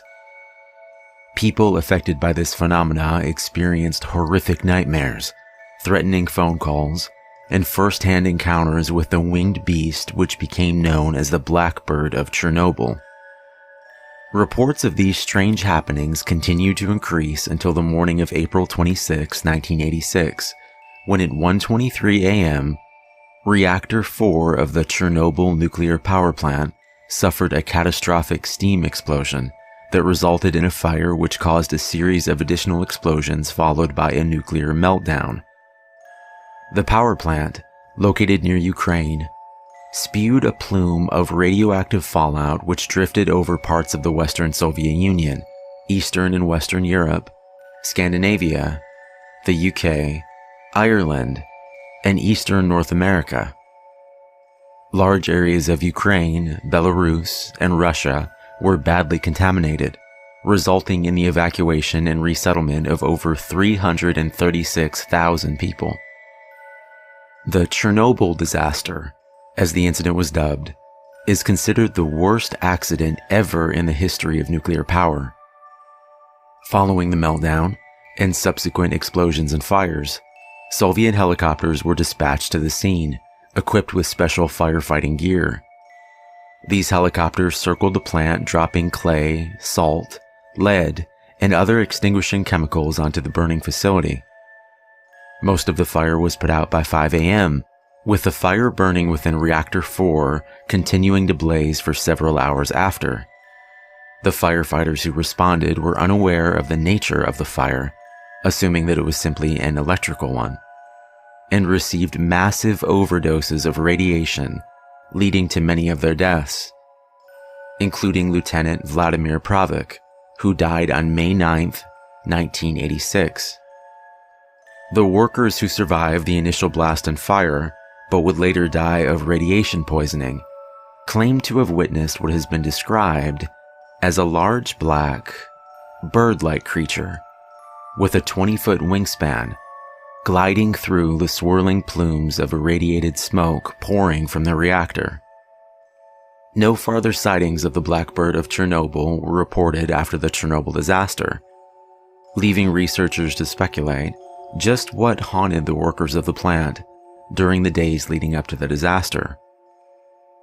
The most commonly accepted theory suggests that the Blackbird of Chernobyl may have been the same creature spotted in Point Pleasant, West Virginia, leading up to the collapse of the Silver Bridge on December 15, 1968. Investigators have suggested that the appearance of this creature is an omen of disasters to come in the area in which it shows itself. The physical description of both the Blackbird of Chernobyl and the Mothman, the creature sighted in West Virginia, are very similar, and the reports of nightmares and threatening phone calls leading up to these disasters are shared in both cases. A second, less accepted theory suggests that the Blackbird of Chernobyl was nothing more than the misidentification of the black stork, an endangered species endemic to southern Eurasia. The black stork stands nearly 3 foot tall and has a wingspan of nearly 6 feet. This theory, however, fails to take into account the menacing phone calls and the disturbing nightmares. Also, the physical description given by the majority of eyewitnesses who actually saw the Blackbird of Chernobyl does not in any way match the physical appearance of the black stork. Both the Blackbird of Chernobyl and the Mothman have not been sighted since their respective disasters, leaving us with many unanswered questions. All we can do is wait for the beast to show itself again and give us a chance to figure out just what it may be. Unfortunately, it would seem that for this creature to show up again, we have to anticipate some form of disaster.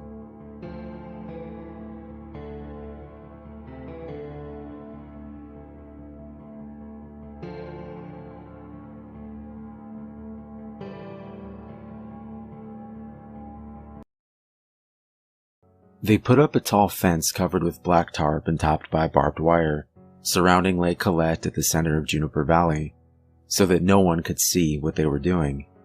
2 of the 3 local cop cars were stationed 24/7 at either end, one to the east and one to the west. This all went on for 3 days while some unknown official body did what needed to be done. Then overnight, the black barbed wire fence was gone, replaced with the normal chain-link variety. A few middle school kids dared Kevin Witter to apply a pair of wire cutters and sneak in. My little half-brother knew Kevin. The kid claimed to have seen unmarked vans and a bevy of sunglasses-wearing government agents with automatic weapons surrounding a team of scientists in hazmat suits, dragging the carcass of a monster out of the water. The monster had 10 legs, the skin of an alligator, and the body of a squid, or the body of a shark, or matted fur or feathers or teeth. It changed per telling, and it was all bullshit. I'm guessing Kevin Witter either chickened out before doing the deed, or else was picked up by the cops as soon as he approached the fence. At the end of 3 days, some early risers in Juniper Valley reported seeing 3 unmarked cars heading east on Skylark Road, towards the highway and the Air Force Base and the Palmdale Airport. Whatever government agency was operating behind the blockade, searching the lake, they were gone without a trace by the time the sun came up. And whatever they found, they weren't telling. The cops were clueless. All they told us townsfolk was that due to a bacterial infestation, we were not to swim in the lake until farther notice. I will never swim in that lake again, and I hope to God they killed them all. I stayed in Juniper Valley during the summer with my father. He and my stepmother loved it there. Loved the isolation and the small town lifestyle. Though I would hesitate to even call Juniper Valley a town, it's an unincorporated cluster of ranch-style homes planted like a pimple among the Sierra Pelona Mountains. In the 90s, the population of Juniper Valley and the surrounding hills was 800 and change. There was one general store in town, one gas station, one church, and one dirty little inn with a bar-restaurant. Anything else one would need could be found in Palmdale, a 45-minute drive east, through miles of gridded power lines and golden flatland, dotted with silos and scrap metal. The town resembles a bowl with Lake Colette at the basin, and streets and houses arranged around the edges, along the slopes of the surrounding hills. Calling Lake Colette a lake is also stretching things a little bit. It's a sag pond right on the San Andreas Fault, which cuts straight through Juniper Valley. During droughts, Lake Colette would drain to a glorified puddle, a mossy marsh of waist-high weeds. There were quite a few rainy years during my childhood. Lake Colette would remain a proper body of water then, even in the midst of a hot, dry summer. I'd look out my bedroom window at the lake, below the dim circles of light cast by the 2 street lamps on Skylark Road. Pitch black like a tar pit. On moonless nights it seemed bottomless, and I felt as though it could be a kilometers deep well. A black hole. I grew up. My months in Juniper Valley became skull-crushingly boring. My dad and stepmother worked, my half-siblings attended a summer program at their school, and my friends were 70 miles away. The nearest library was almost as far, and the rabbit-eared TV picked up 3 channels: local access from Palmdale, the Bible channel, and assorted infomercials. It was my step-grandmother who told me about the Will Fell Animal Sanctuary. She went to church with a lady who ran the place, a retired park ranger named Kathy. The shelter was a nonprofit funded solely by donations with an all-volunteer staff. Kathy owned an acre of hillside land off Skylark Road, just west of town, a 15-minute walk from my father's house. I was 13 the first summer I volunteered at Will Fell, and I went back every summer after. They loved me there. By they, I mean the only 2 staff members. Kathy, an earthly woman in her 60s who functioned as CEO, manager, accountant, and primary caretaker of the animals, and Jacques, a 27-year-old autistic man who cleaned cages and walked dogs as part of a government-subsidized program. And I fell in love with the animals. There were about 60 of them, homeless dogs and unwanted cats. There were 2 huge kennels in Kathy's large backyard built by her sons, one for dogs and one for cats. Farther back, rabbit hutches, and at the far end, against the sturdy fence, a tiny stable that housed an elderly racehorse and a fat little donkey. When Pounds and Palmdale and Lancaster received animals they had no room for, they'd give them to Kathy. She'd drive her rickety old windowless van east to the highway, then come back hours later with new furry charges. Sometimes she'd even function as a poor man's dog catcher. Agencies would direct her towards residences from Juniper Valley to Acton, asking her to remove starving, nearly hairless dogs from gardens and pull emaciated cats out from under cars. These were the highway strays, abandoned on the 14 by individuals who no longer wished to be pet owners. That first summer, I met Jane. Jane was a friend of Kathy's, a retired Navy nurse who worked as an at-home caregiver and took in homeless cats. She visited Wilfo at least once a week, sometimes bringing large bags of cat food. Jane was a rough lady, tanned, sinewy, wrinkly beyond her years, only ever seen wearing stained wife beaters and baggy fatigues. She never married, had no family I knew of, and seemed to prefer the company of cats to humans. Kathy considered her an asset. She'd take in 20 cats at a time, accepting responsibility when we had no more room. She owned a half-acre a few miles southwest of town, off a shabby 2-lane road called Oak Tree Lane. Oak Tree Lane snakes between gray-green hills before dead-ending deep in the Angeles National Forest. Rusting mailboxes stick out of the ground like flags at the head of dirt roads, leading to remote ranches and groves and campgrounds. Jane's cottage was at the end of one of these dirt roads, in a little clearing carpeted with knee-high weeds and prickly shrubs, surrounded on 3 sides by gently sloping hills. She'd take me there sometimes. There were always cats everywhere. Cats inside and out, cats on the sofa, cats sitting atop Jane's washer, cats sunning themselves, stalking field mice and butterflies. I'd spend hours at Jane's house with her cats, helping her clean up and clean litter boxes, cuddling kittens from the occasional litter. Jane liked me. Since she obviously felt little need for human companionship, I took this as the highest of compliments. Every summer on the first day I'd see her, Jane would break out into the biggest, brightest smile that Kathy swore she reserved only for me. "You're like me, Matthew," Jane would say, as I stared out the window of her 1979 El Camino. "You can cut through anyone's bullshit and see their soul. That's why you love animals so much. Your standards for souls are higher than most." The earthquake hit the winter of my junior year. I remember waking in the middle of the night, roused by the thud of my precariously placed math book falling off my desk. The mild shaking lasted about 3.5 seconds, then I realized I'd experienced an earthquake. My dad, his family, and Juniper Valley were hit a bit harder. Positioned on the San Andreas Fault and close to the remote epicenter, structural damage was rather extensive. The mess had been cleared up by summer, but I noticed broken sandbag barricades and new violent cracks along Skylark Road. Lake Colette looked more robust than I'd ever seen it, but was surrounded by a chain-link fence. The water had taken on a greenish tinge and hosted islands of thick yellowish scum. For now, it was closed to the public. Kathy's windowless van still hadn't broken down, but she was tired of driving it all over the valley, so she handed me the keys.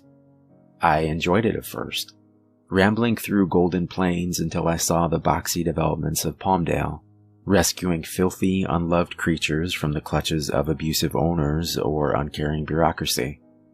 Jane had all but disappeared. Her last nursing charge had passed away, and she was rarely seen in town. Only at the general store, Kathy told me, and very rarely. I think Kathy and I were the only people in Juniper Valley who noticed her absence. I missed Jane. I missed the way her face lit up when she saw me, and the warm summer afternoon spent in her backyard. I called her landline once, it had been disconnected. Soon, the cats started appearing. My third day back, I was sitting in Kathy's office when I received a phone call from a talkative old lady in town. There was a cat in her backyard. It had been sitting in a lower branch of her oak tree for hours. "I think it's someone's pet," she said. "It's too chubby to be a stray." This, in and of itself, was not an extraordinary event. Everyone in town knew Kathy ran a shelter and would infrequently call her in lieu of animal control when an unknown animal became a bother. Sometimes said animal would be a neighbor's lost pet. Other times a runaway that had wandered from Palmdale. Kathy always made an effort to find the owner. Rarely a feral, abandoned highway stray would make it to Juniper Valley. These poor creatures were always half-dead things with matted fur and exposed, dotted skin. They usually had to be euthanized, or died before the local vet got the chance. At first, I assumed the calm, well-groomed gray and white shorthair I found in the old lady's oak tree was the former, a townie's escaped house cat. I tried to coax the thing down with a can of tuna. No dice. It wasn't remotely interested in the food. It just stared. Black, depthless eyes locked on something that wasn't me.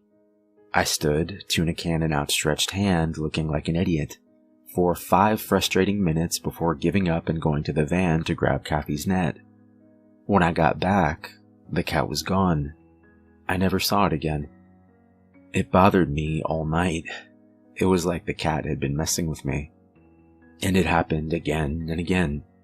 Homeowner after homeowner of Juniper Valley calling Wilfell and asking us to remove a cat from their property. Always cats. Always different cats. I don't think I ever saw the same one twice. The homeowner always insisted he or she had never seen the animal before, and they never had collars. They always appeared well fed, if not overfed. Their fur, though not show quality, was thick and intact. It became troubling. Juniper Valley had a population of 842. It was located 45 minutes from the nearest town and surrounded on 3 sides by hills and forest. Everyone knew everyone else's pets, and the sudden appearance of so many unaccounted for cats was mysterious to say the least. And these cats were not like any cats I'd ever seen before. They liked fresh water. I'd find them sitting in fountains and kiddie pools. They didn't seem to like the sun. They'd come out at night or else be found in some shaded, dark, enclosed space. They were silent, never hissing or meowing. They were really, really good at getting in and out of places. I found one curled up in the back of a lady's car. Though she admitted she'd left the door unlocked, the physical act of opening and closing the door should have been impossible for a creature with only paws at its disposal. They were smart. Supernaturally smart. At times, I fell under the disturbing impression the cat was taunting me. I'd be setting up some trap or extending the net. The cat would sit there, calm and cool, watching intently. There'd be a minute in which I'd have some semblance of hope I'd finally catch the thing this time, and then the cat would dart out of my grasp, or vanish the moment I turned my back. The weirdest part was, once or twice, the cat stopped before running off and looked at me. I could swear it was laughing. And they all shared the same icy, emotionless black eyes. I wished they didn't remind me so much of the empty eyes staring from the euthanized corpses I saw at Wilfell. Finally, I caught one. It was early July. I was quite pleased with my cunning. I bought one of those huge plastic storage tubs from the general store, filled it with water, stuck it in the back of the van, and waited for my feline quarry. A large pug-faced tabby this time. After an hour of hiding in the cab, the cat climbed down from the roof where I'd found it and into the waiting reservoir. I raced to the back, slammed the van doors, donned leather gloves, and prepared for a hissing, clawing fight. But surprisingly, the cat didn't struggle at all. It was fully submerged in the water, curled up on the bottom of the container like a rock. I picked it up, shoved it in a cage, dumped out the water, and drove. It wasn't until I was halfway to Wilfell that I noticed the smell. Once, my 9-year-old son dropped a fish stick in the back of my car and forgot about it. A humid summer week later, my car smelled just like that cat had. When we got there, the chubby cat put up about as much of a fight as it had in the van. I didn't hold it for long. Years of experience with scared animals taught me that the less time spent with claws inches from my face, the better. But the short span of time the cat was in my hands was enough to make me seriously uncomfortable. It was heavy and somehow doughy. My hands sunk into its flesh like silly putty, and it was cold. I left the cat in the quarantine cage in Kathy's office. We usually only use the cage for animals that were obviously ill, which the tabby was not. But there was just something wrong with this cat, like it shouldn't be mixed with others of its species. I gave it bowls of kibble and water, then sat down at the desk to fill out an application for a grant. Kathy was gone for the weekend visiting her sister in Bakersfield. Jacques was in the back cleaning out the pony stall. I couldn't concentrate, not with that cat there. I looked over my shoulder every other minute. Each time I'd see the same thing, the flat-faced tabby, sitting in its water bowl, staring at me. It never blinked. It never moved. It didn't even appear to breathe. The rotting, fishy odor filled the room. Finally, I cracked. I double-checked the latch on the cat's cage, locked the office door, and pretended to be busy feeding the dogs. I called the vet and asked if he could come by and take a look at the feline, but he said he wouldn't be able to for another week. The next morning, I found the office window wide open, the quarantine cage open, and the cat gone. I wasn't disappointed. Not long after that, everyone started talking about little Charlie Henderson. Charlie was 12 and had been skateboarding alone shortly before midnight in the parking lot by Lake Colette. The lake was still scum-covered and fenced off, and the occupants of the nearest homes had long since packed it in for the night. The way he told it, Charlie had been approached by a cat. He bent over to pet it, and the cat danced away, leading him to a grove of trees behind the lake. He followed the cat. Then, suddenly, he was attacked by a small army of cats. They jumped from the trees and emerged from the shadows, latching onto his clothing and limbs and dragging him towards a hole in the fence. If a lost car hadn't pulled into the parking lot and turned around, causing the cats to scatter and giving him time to run away, well, who knows what they'd have done with him. No one believed him, of course. Everyone assumed he'd been attacked by maybe one feral cat and his imagination had taken over. Because cats don't corner people and jump them. That takes organization and planning, intelligence not possessed by house pets. And his story got weird too. He claimed one of the cats had stretched itself like silly putty and grew an opposable thumb. Then Jane came back. It was a cloudy afternoon, and I was taking advantage of the slight cool down to deep clean the dog kennel. Kathy was gone again, in Riverside watching her granddaughter play softball. I was busy scraping dried dog crap off the concrete when Jacques ran out to tell me there was a lady asking for me.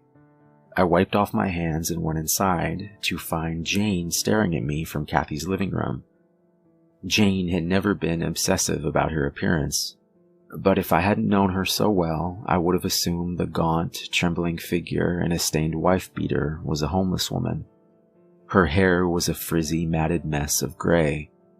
Her arms and chest were striped with lacerations of varying degrees of depth, in various stages of healing. And her eyes, which had once seemed to serve as a window to a rational, calculating mind, now allowed a glimpse into bloodshot insanity. "Jane," I said, "are you okay?" She didn't smile. "Do you have any?" she asked. I frowned. "Any what?" "Cats, Matthew," was the curt reply. "It's the cats. I need the cats. They've been wandering." I gave her what I hoped was a kind smile. "Okay, Jane, I can show you the cats. But Kathy said I'm not allowed to have any of them adopted without her around." That was a lie, but I wasn't about to pass Jane custody of a pet rock, let alone a living, breathing creature. She was obviously not in the physical, emotional, or mental state to care for anything. not even herself. I walked her out to the cat kennel. As expected, a small herd of dogs ran towards Jane to sniff her and beg for attention. Then, about 3 feet from her, the dogs stopped. They sniffed the air, whined, and ran off in all directions. Not a single one of them got nearer. Jane looked over the cat seriously, then sighed in disappointment. She shook her head, turned around, and paced back to Kathy's house. "You haven't caught any?" she said. "What are you talking about?" I asked. She glared, looking through me. She could cut through anyone's bullshit and see their soul. "You know what I mean, Matthew. My cats. Call me if you catch one. There's so many of them now, and they're getting bigger." With that, she walked out the door. She stopped and turned around. "And Matthew, watch the lake." I spent the rest of the day in a daze. I'd been wondering where the weird cats came from. They didn't belong to anyone in Juniper Valley, and it was hard to believe that they'd all migrated from Palmdale. Jane took in homeless cats. Maybe they were hers. I didn't know why they would have left food, water, and shelter to wander for miles along an isolated road and into a neighborhood, but it was at least a possibility. That night, following a tangled motivation I couldn't put into words, I borrowed my father's car and drove to the parking lot by Lake Colette, where Charlie Henderson had been attacked. I pulled right up to the fence, turned off my car, let my eyes adjust to the darkness. I obeyed Jane. I watched the lake. I hadn't sat for 10 minutes before I saw movement. A black shape, creeping out of the shadows and approaching the water's edge. More movement against the clump of trees to my right. Cautiously, quietly, I opened the car door and stepped out. I shut the door gently and tiptoed towards the fence. A large black cat waded in the dirty lake. Its paws were inundated. It kept on going. I came closer until I was grasping the metal links of the fence, and I felt it quiver under my fingers. I looked to my right and saw them. 2 more cats. Huge cats. The biggest I'd ever seen. Cats climbing down the fence like monkeys. Head first, completely vertical. One, then the other, jumped gracefully to the ground and stepped into the feeble light bleeding from the 2 streetlights. One was yellow, the other a tabby. The first cat was almost completely submerged. With the lightest gurgle, it ducked under the scum-covered waterline into the black hole. The light wasn't good at all. It looked as though the second and third cats had flattened when they hit the ground, like Play-Doh thrown at a wall. And there was something about how they moved. They jiggled. Their legs bent the wrong way. Or maybe it was just the shitty lighting. Where was the black cat? It couldn't still be underwater. Ripples in the lake. Small islands of yellow scum shifted in gentle waves. I didn't feel a breeze. There was something else in there. A cadence of nerves was triggered in my brain, forgotten but immediately recognizable like a song. I was scared of Lake Colette, scared like I had been as a child, when the black water had seemed from my bedroom window a bottomless well. I ran to my car. I did a donut in the parking lot and sped home. The next morning was hot and bright, and under the cloudless sky it all seemed ridiculous. I was letting the Charlie Henderson rumors get to me. I walked past Lake Colette on my way to Willfell. I went right up to the fence. Nothing seemed out of the ordinary, no cats in sight. A light breeze ruffled the water. I breathed in and gagged. It smelled like rotting fish mixed with a McDonald's dumpster. It smelled like the pug-faced tabby I'd caught. Cats don't like water. Cats don't swim. I'd spent nearly half a decade surrounded by cats, and the cats I'd been chasing around yards and spying on the night before weren't cats.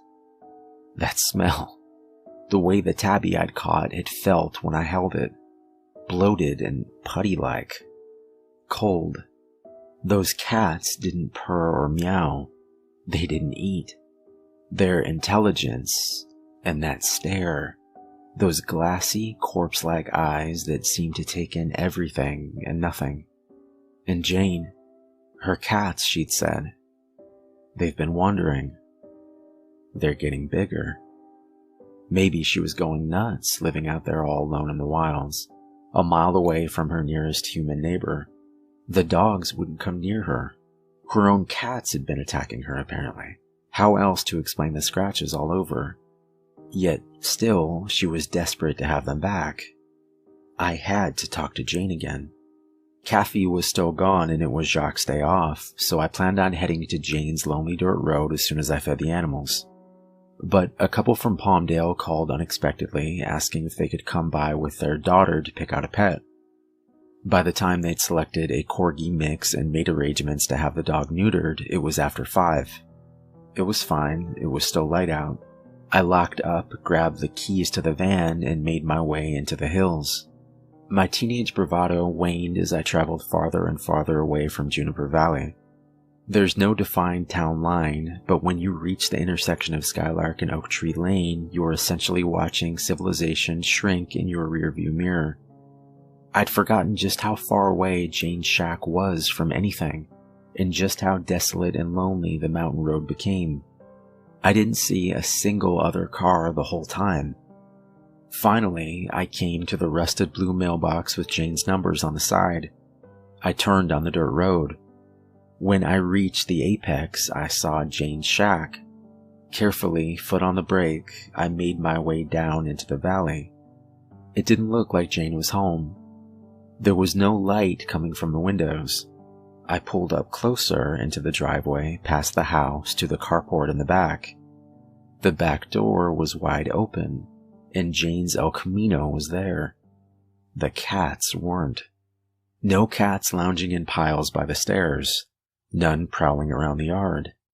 I pulled behind Jane's car, climbed out of the van, strolled into the backyard. Jane's empty property looked lovely in approaching dusk. Beautiful trees reaching for the heavens, majestic firs meeting fluffy white clouds like an Old West movie backdrop. She must have been hiding in the house. She must have crept up behind me, because I don't remember feeling the blow. I woke up lying in cool, moist dirt. I was looking at water. Lake Colette? No, I saw nothing but hills and foliage in the distance. Where the hell was I? I sat up. My head spun. I felt blood in my hair. I was sitting on the bank of a small pond. The water was greenish and thick with algae, covered in thick yellow scum. I took a breath and lurched. The smell. Rotting fish. Rotting flesh. Fast food dumpster. Stronger than I'd ever smelled it before. The water moved. Something was emerging a few feet in front of me, swimming to shore. A black cat, paddling with uncomfortable, almost human strokes. I scrambled backwards away from the approaching creature. It reached land and pulled itself onto the bank. It stood up. The black cat's weight shifted. Its belly bulged, its lower legs swelled, became shorter and fatter. The effect was the same as squeezing a stress ball. Instead of a creature with a skeleton and tendons and muscles, I was being approached by a thing with the consistency of jelly wearing a furry suit. I screamed and stumbled to my feet. Then I felt icy fingers curl around my neck. I struggled and instinctively horse-kicked my unseen attacker. The hand loosened and I whirled around. I was face to face with Jane, but it wasn't Jane. Her face was round and flat, boneless. The wrinkles under her eyes had smoothed themselves out, and her nose bulged like a mushroom. And her eyes, the maniacal glint was gone from her eyes. So was the consciousness. So was the recognition. So was the vitality. Her pupils were so dilated her irises were no longer visible. and what had been white was now completely red. Her eyes didn't move. They were those of a corpse. Then something in the water grabbed my hand. Something cold and soft and rubber-like, slimy but very, very strong. It pulled me. It was pulling me into the water. Jane stood over me, smiling. She bent down, hands outstretched, pudgy, bloated hands attached to rope-like arms that jiggled and curled and changed shape. What happened next is a blur. I remember clawing, kicking, and screaming at the top of my lungs. And then I was running, stumbling, lungs burning, stinging, aching, cursing the spongy, weeded ground that gave under my feet. I pushed through dry shrubs and jumped over tree branches, praying I was going in a direction that would lead me to humanity, and that the crinkling of grass behind me was only my imagination. Then I was on top of the hill, looking down at Jane's shack. And then I was in Jane's yard. I saw the van and jumped in the driver's seat, silently thanking the guardian angel that distracted me so I'd left my keys in the ignition.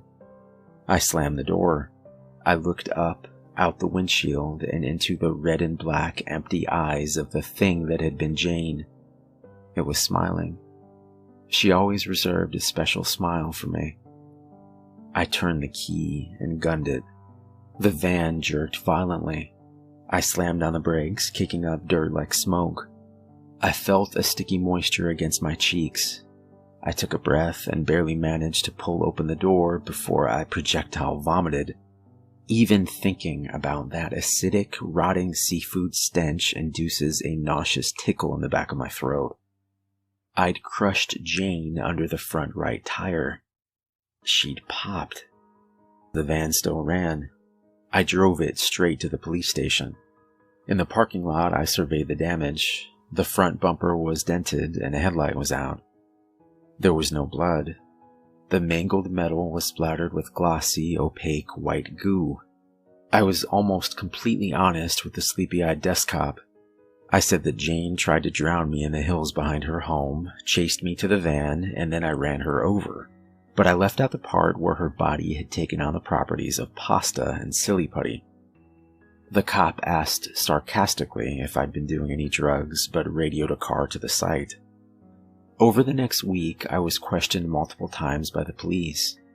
Their questions became increasingly bizarre, to the point where they were asking about toxic chemicals and lights in the sky, seriously, and whether I was or had ever been involved with a heavy metal band or a cult. This was the late 90s. I was chastised for driving down a lonely back road alone to approach a crazy woman, but I was never charged with a crime. The cops were cagey, but they'd found something. By the next morning, Oak Tree Lane was blocked off by the county sheriffs, and the inhabitants of the hills had been roughly evacuated with no explanation. Then came more sheriffs, then the unmarked cars, then the tall, black, barbed wire fence around Lake Colette. Jane's death was reported as a freak accident. I tried to forget. I holed up in my room watching happy movies on VHS until my mom came to take me back home. I went back to school. I threw myself into studying and applying for college. When I needed to, I snuck my mom's sleeping pills. Eventually, however, curiosity overwhelmed my fear. I wanted answers, so I elected to spend the following summer, my last before college, in Juniper Valley with my father. Will Fell was no more. Kathy had left the animals with a larger no-kill shelter in Acton, retired and moved to Riverside. There was a large for sale sign in front of what had once been her home, and it had been a dry winter. The chain-link fence, broken and bent, still surrounded Lake Colette, but the lake was little more than a puddle. I got a job waiting tables at a bar restaurant. I spent my nights serving burgers to bored townies, trying to strike up conversations about the strange events of the previous summer, the shadowy agents, the fence, the crazy cat lady. I was offered nothing but rumors, speculation, and good old-fashioned lies. Finally, I met a man named Aaron. He was in his 20s, chubby, and socially awkward. He worked as a counselor at a camp for disabled children.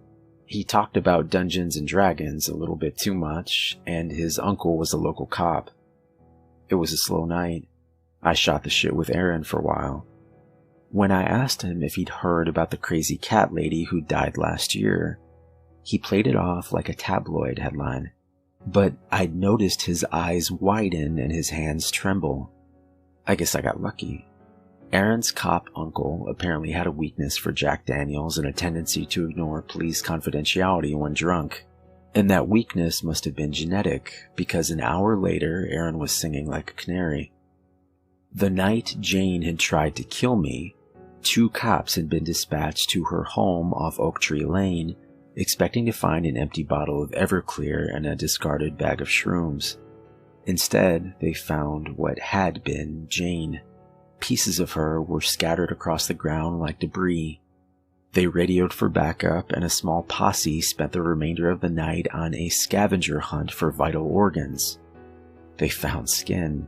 Plenty of skin. The piece that once covered her back was folded in a torn white tank top. Her bones and organs seemed strangely melted, as though pulled from a vat of acid, or digested. It was like, one officer had said, Jane had been skinned from the inside, then filled with acidic goo like a water balloon. Everything was coated in a white, translucent jelly substance. The officers had taken a sample to be tested, but by the next morning it had evaporated into a powdery white stain. The big guns were called in. Sheriffs, agents from multiple government divisions, he couldn't say who exactly. The local cops had been pushed out of the investigation by that point. He had heard that upon searching Jane's property, they found an axe, multiple firearms, boxes of ammo, and 10 cat skins buried 1.5 feet deep in the backyard, mostly with their heads detached, and all coated in the familiar white powder. They scoured the hills behind Jane's property, and they found the pond. The small pond that, according to land surveying reports, had not existed before the earthquake and the rains of the previous winter. They drained it. At the bottom, they found 24 more cat skins. The insides were all gone, yet the skins were unmarred. At no point had they been cut apart or sewn together. Again, it appeared as if something had eaten or dissolved all the blood, bones, and vital organs, except for the teeth and the eyeballs. The eyeballs were left intact to stare hauntingly into oblivion. After the discovery, they dragged Lake Colette as well. Aaron didn't know what they'd found there. The citizens of Juniper Valley were urged to stay away. It's been nearly 20 years. I'm a veterinarian now. I've done some digging, spent hours in corners of the internet where I've seen things I can't unsee, and made some new friends. But I still don't have answers. I don't know what changed Jane's cats that summer. Were they infected? Possessed? I think it was something in the water. Hyper-intelligent, blob-like things that had been dormant for years, brought to the surface by that earthquake. But this is all conjecture, my opinion. All those years ago, I told Aaron, the chubby camp counselor, everything. He listened, eyes widening but never doubting. The next morning, he and I took his car down Oak Tree Lane to the rustling blue mailbox, and finally the abandoned shack where I'd passed so many summer days. We hiked a mile into the hills, carrying 2 shovels and my father's rifle. We found the hole that had once been a pond, now a weeded ditch. We got to work. It was hard work. It was dirty work. It took a few trips. But by the end of August, we had leveled the land and completely filled the hole with dirt. I don't know what was down there, but if there's more, they're not getting out.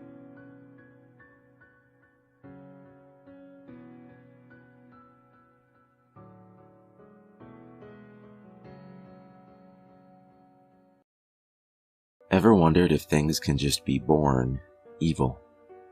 In this enlightened age of ours, concepts like good and evil are often painted as outmoded, archaic even. According to modern thought, people, animals too obviously, are simple products of their environment and no more responsible for their actions than a twig in a stream. But I know better. Some things are just born bad. About 10 years ago, we had a German Shepherd named Duchess that had a litter of puppies, 7 in all. 6 looked like any other shepherd you've ever seen. The 7th was a snowy white. Not a true albino, just white-furred with a black nose and blue eyes. There was never any doubt about which one we were keeping out of that litter. We named her Princess. Before the end of 6 months, any plans we had about giving away or selling the others became a moot point, as all of the others were dead. We'd just find them at a rate of about 1 a month, not mangled or anything, just dead as if they died in their sleep. At first, we thought maybe their mother, it being her first litter and all, was accidentally crushing or smothering them. Later, we had no doubt as to what had killed them. Within a year, she came to dominate her mother, her father, tough old alpha that he was, and to a degree, us too. Her parents shied away from her. When we put out their food, she ate to her heart's content, unchallenged by the other two.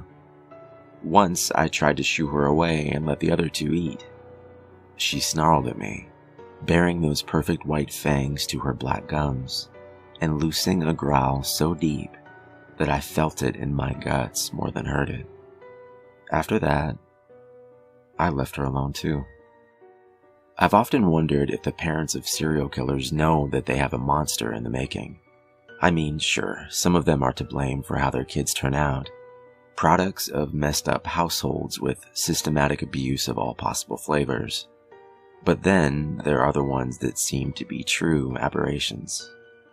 It's those families I'm curious about. Do they smile and laugh and pretend that everything's fine? I know that we sure did. We downplayed the weirdness around Princess, tried to rationalize her behavior, the bizarre things she'd do, like killing rabbits and leaving them hung up in the bushes behind our home. Some dogs do that to show they love you. Cats too, my father would say. To them, it's just bringing you food. To me, it's like she was taunting us. Just like the puppies years earlier, not one of those rabbits ever had a mark on them. Princess, just like her mom and dad, was well looked after and never hurt for a meal, so it wasn't as if she was hunting for food. Her innumerable kills were always untouched. No, the only thing I ever saw her eat was a kitten. We had some feral cats in the woods around our house, and one mama cat had a litter in our tool shed. I returned home from school one day and headed around back to look in on them.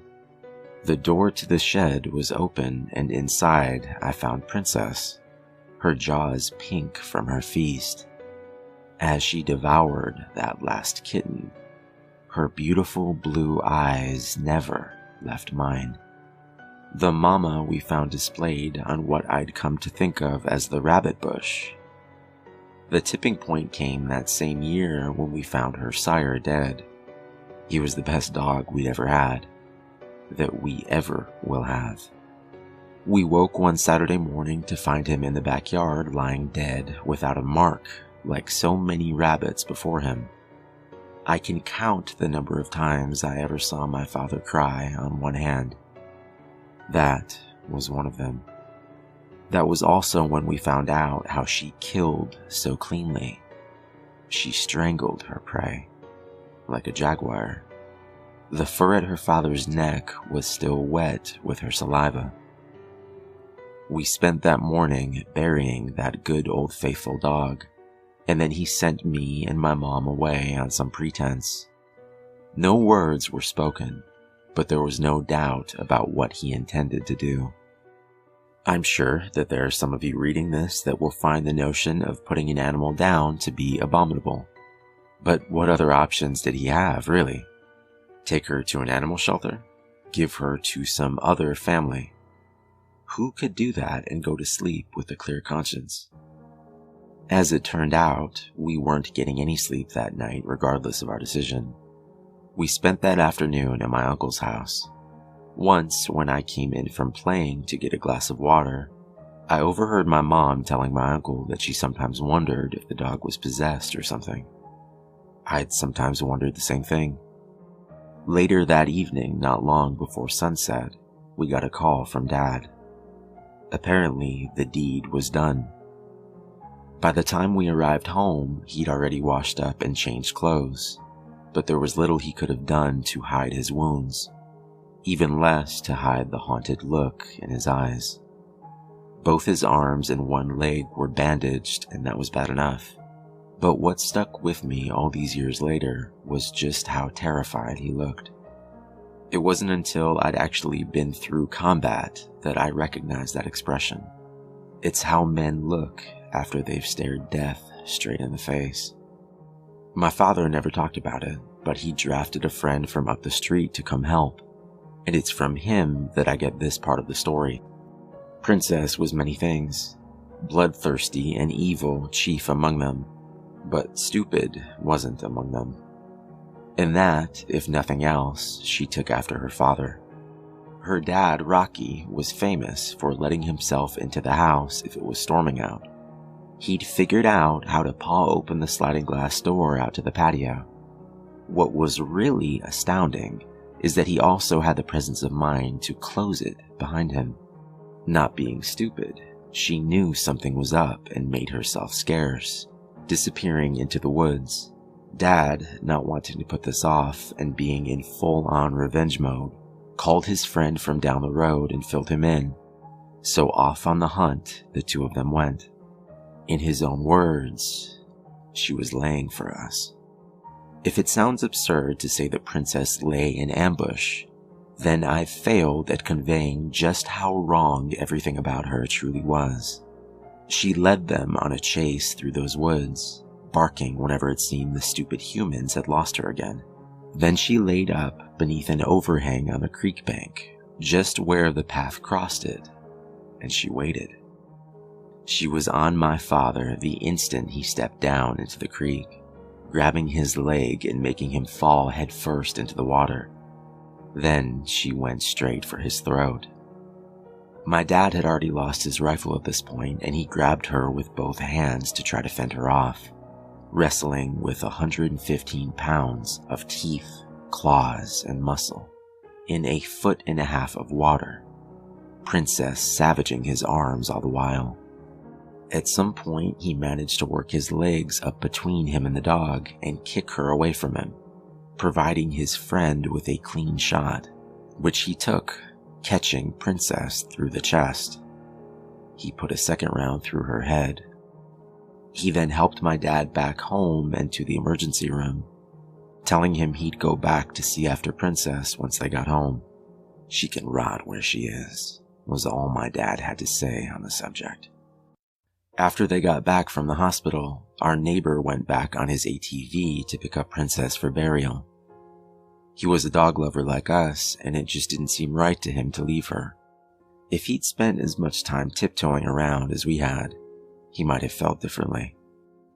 "She flat wasn't there," he said. "No blood trail. Nothing." He also said that after he'd been there poking around for a few minutes, he noticed something else strange. No birds. It was dead quiet. The way the woods sometimes get right before a bad storm blows in. Wisely, he got right the hell out of there. There was a storm coming, all right. That night, Duchess came pawing at the back door, wanting in, something she'd never once done in all the time she'd been with us. And I had a dream. In my dream, I was playing football in the backyard with some buddies, and ran over to where a bad throw had landed near Rocky's grave. As I reached for it, Princess's head shoved up out of the ground to grab my hand. I woke up with a jolt and was promptly scared out of roughly 10 more years of my life by the silhouette of a German shepherd in the hallway. It was Duchess, of course. She was sitting in the hallway, whining and wagging her tail nervously. She was looking back towards the front of the house. I walked over to her and placed my hand on her big doggy head and said, "What is it, girl?" That's when I heard the distinctive sound of claws on glass. Something was pawing at the patio door. Thoroughly terrified, I grabbed Duchess by the collar and dragged her along with me to my parents' room, shutting the door behind me. I was 14. I was terrified.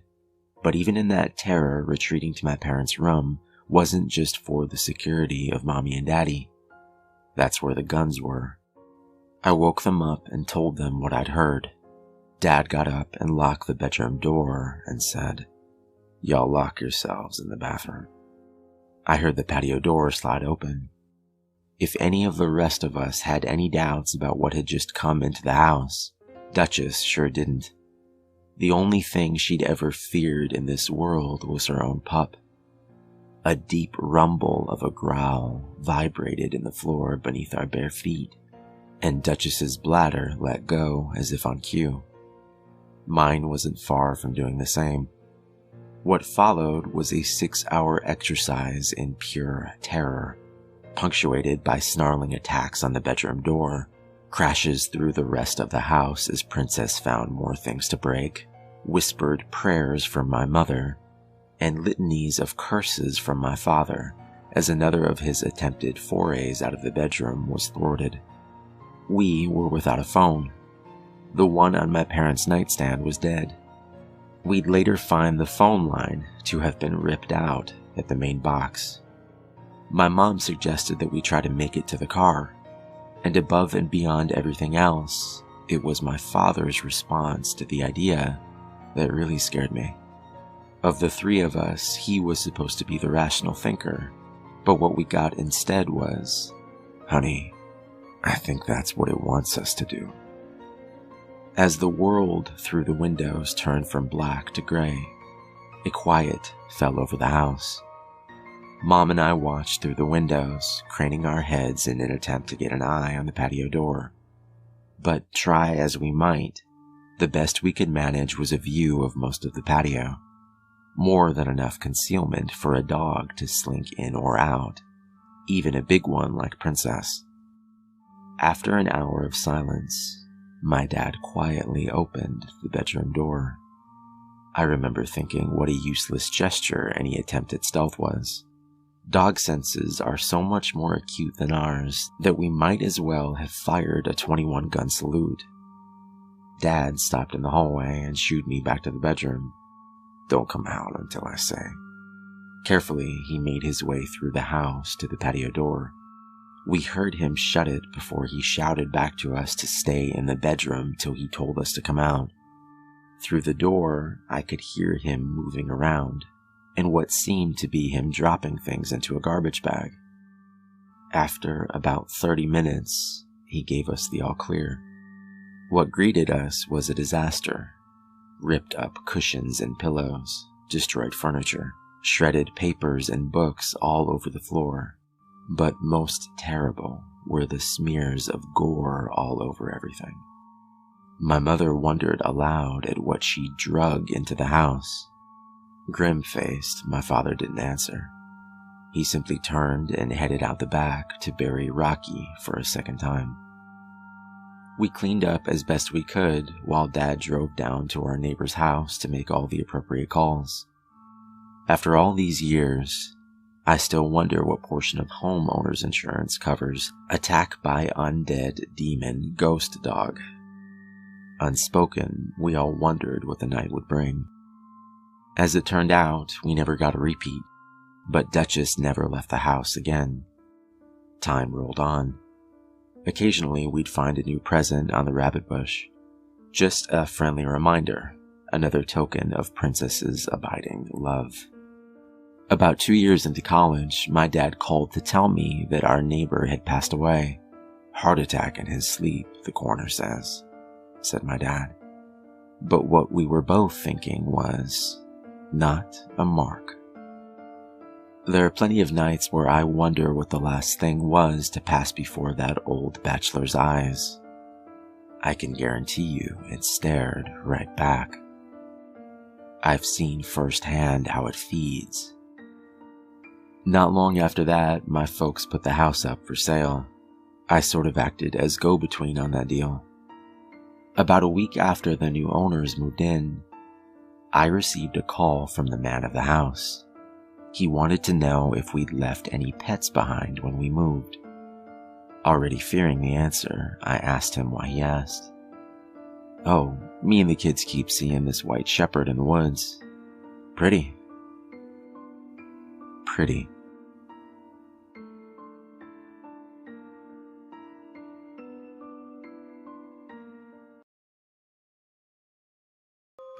I was a child when I first got my dog, Paws. My father was away on a business trip. He went on a lot of those, and somehow I convinced my mother to get a dog. We went together to the pound, and there he was. This pathetic-looking thing huddled in the corner by the concrete walls. He reminded me of myself. I didn't have a lot of friends, and I kind of felt like he looked. Weak. Sad. Well, he waddled over to me, licked my face, and that was that. He was my best friend. Well, nothing happened for about a year as Paws grew up. He turned into a rather strong-looking dog, a big change from him being this pathetic thing slumped over in the corner. A year after I brought him home from the pound, I heard a knock on the door. Walking over, I saw an old, harmless-looking man with gray hair smiling through the glass. I smiled back, opened the door, and before I could even say hello, Paws leapt onto him and bit deep into his face. I tried to get him off, but he just kept tearing away at the old man's flesh. We lived in the city, and a police officer happened to be patrolling nearby and hear the commotion. He took out his gun to shoot Paws, but I screamed and leapt in front of him, shielding him from the officer. The policeman yelled at me to get out of the way, but I love that dog. The officer kicked Paws off the old man, and my dog cried out in pain. Then, something strange happened. As the officer knelt down to help the old man up, we saw something on the ground next to him. A human ear. The policeman and I just stared at the ear. Then we both looked at the same time back up at the old man. Had Paws torn his ear off? But no. The old man, though bloodied, sure enough had 2 ears. The officer and I stared at each other, both a little confused, and that's when the old man took off, running down the driveway. I watched as the police officer paused for a few moments, then put 2 and 2 together. Something wasn't right here. He chased down the old man and pinned him up against the wall, cuffing his hands and calling for backup. It wasn't until a week later on the news I found out that that old man had been collecting the body parts of little boys. He was indeed a monster. There were 2 other occasions as well, one when I was a little older. I would walk Paws in a park near our home. The funny thing was this park was packed with people, so you'd think it would be safe. Well, every time I would take him, there was a beautiful older woman just sitting on a bench on the far edge of the park. She looked a bit out of place, but she seemed harmless, as she would smile and say hello. From the first time Paws saw her, sitting on that bench, He lowered his head and growled deeply. I figured it was nothing. The last time he had growled had been the old man, but this just must be a coincidence, right? Well, I was wrong. The next day in the park, the woman was nowhere to be seen, and Paws ran over to the bench where she would sit and began to dig. I tried to stop him, but before I could, I saw a bone. It looked human. He kept on digging, and the police were called.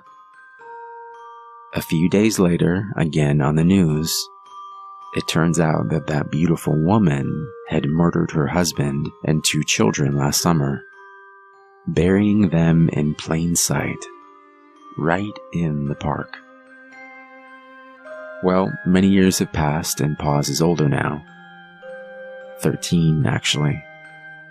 He doesn't walk as well as he used to.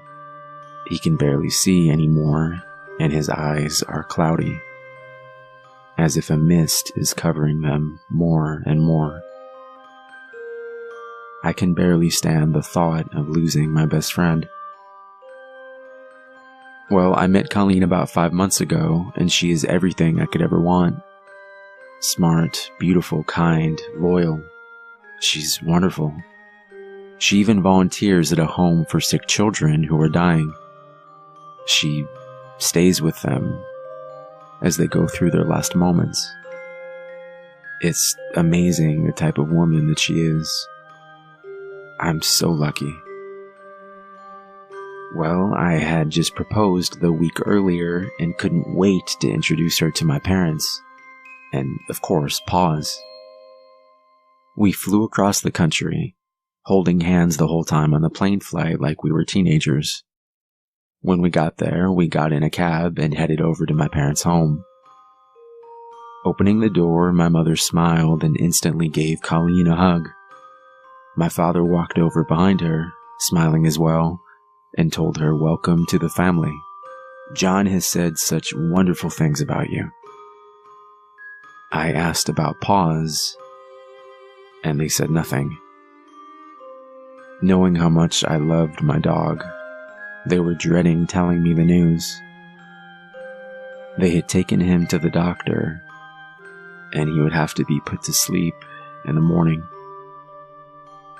The doctor had nodded when they explained how much I loved Paws, and that they wanted him to pass away at his home.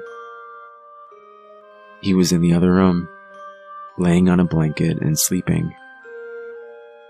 He couldn't walk anymore, and hadn't opened his eyes for a couple days. Colleen gave me a hug, as she knew how much he meant to me. Fighting back tears, I nodded to my parents and walked with Colleen into the guest bedroom, where my best friend was laying down. I put my hand on his back and put my forehead against his. His eyes were closed, but as I continued to talk to him, he slowly opened his eyes. Barely able to move, his tail started to wag slowly, and he dug his head into my chest. And we both just sat there, together. My protector. It was then I heard footsteps behind me, and remembered that Colleen was here too. I had forgotten all about her. Paws turned his head and looked at Colleen through his cloudy eyes.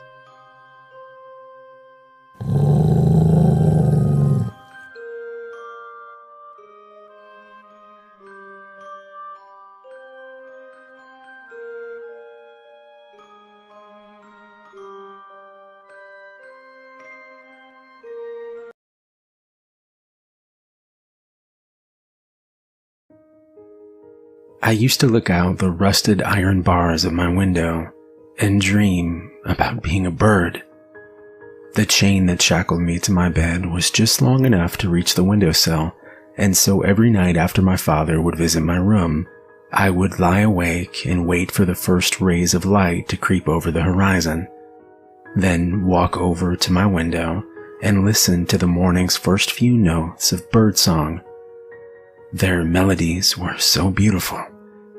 I knew that they must have been singing about places far away and wonderful, about sailing on the wind through endless blue skies, looking down at the treetops that dotted the land below.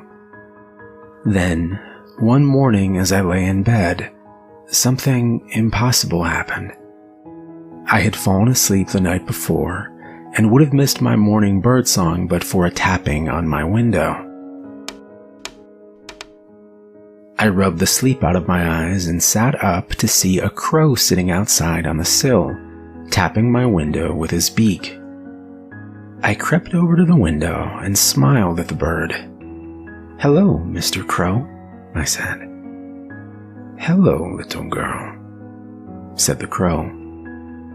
I stood there dumbfounded for a moment, not knowing what to say.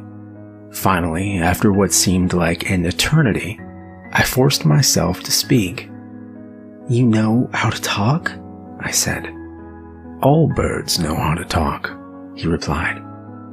"It's just that not all humans know how to listen." I pushed my window open a crack until it hit against the bars. The bird cocked its head in curiosity. "Why are you in a cage?" it asked. "I think it's my destiny," I said. "It's always been this way." "You look rather thin," replied the crow. "Would you like something to eat?" My stomach gave a weak growl. "Yes," I said. "That would be wonderful."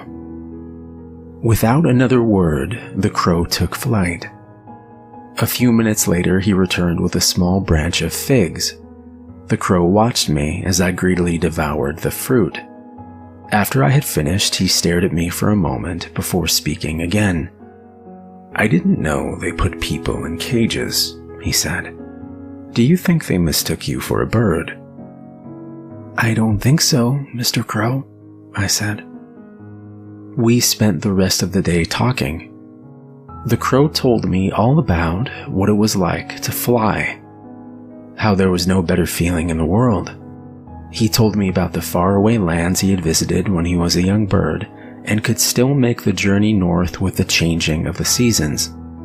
Finally, evening came and the crow said that he had to go. The next morning he was back, however, with 2 more branches of figs. I thanked him for his generosity, and we talked another day away. That day, he even sang me a song. He didn't have a voice for singing, but I thought his song was beautiful anyway. We passed the entire fall that way, and the bird's visits became the only bright spot in my life. He brought me not only figs, but cherries and walnuts too, anything small enough for him to carry. Soon, however, winter came, and with it the frost that destroyed the figs and cherries that the crow had used to bring me. His gifts became fewer and fewer, and I could tell from his tired voice that he was flying farther and farther away to get them. One morning, when the first snows of winter had fallen, the crow asked me a question. "What would you do to leave this place?" he asked, cocking his head to the side. I thought for a moment, but I wasn't sure how to answer.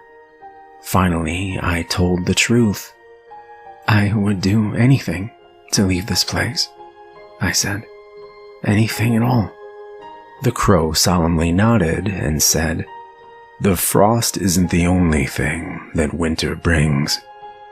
He flapped his eyes once and jumped from the windowsill, and I didn't see him for 3 days. I began to fall into a deep depression. Every morning I would still listen to the birdsong, but it sounded empty without my friend there to listen with me. The morning after the 3rd day, my crow friend returned. It was so beautiful that day. The sun had come out from behind the clouds to melt the snow, One of the last green days before winter came in earnest. As the shadow passed over the valley in which we lived, I first mistook it for a storm cloud, but then I heard the sound. It was loud enough to crack the sky, but it wasn't thunder. It was birds.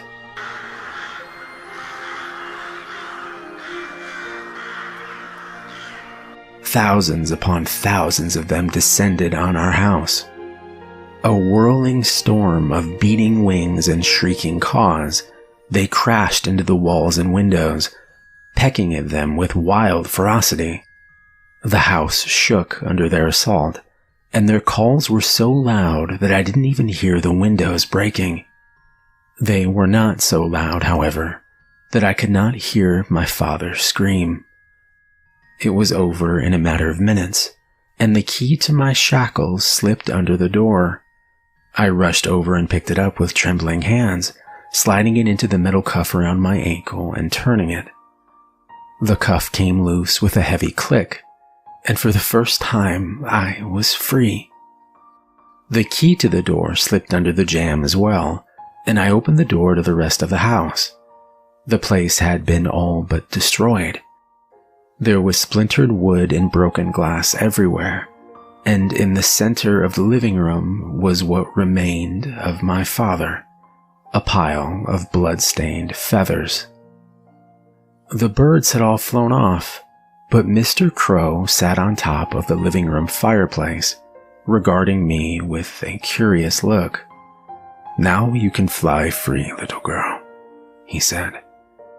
"No more cages for you." "Thank you, Mr. Crow," I said. "Will you come with me?" Mr. Crow shook his head. "I am an old bird," he said, "and my journey is coming to a close. But yours is just beginning." Mr. Crow flapped his wings and took flight, and I never saw him again. As I stepped out of the front door, my bare feet touched the grass for the very first time, and I could smell the flowers on the breeze as it drifted over me. At that moment, though my feet were firmly on the ground, my heart was soaring through endless blue sky, far above the world that I had left behind. I still wake up every morning to hear the birds sing, and when the first few notes break the silence of early dawn, I think of Mr. Crow and smile.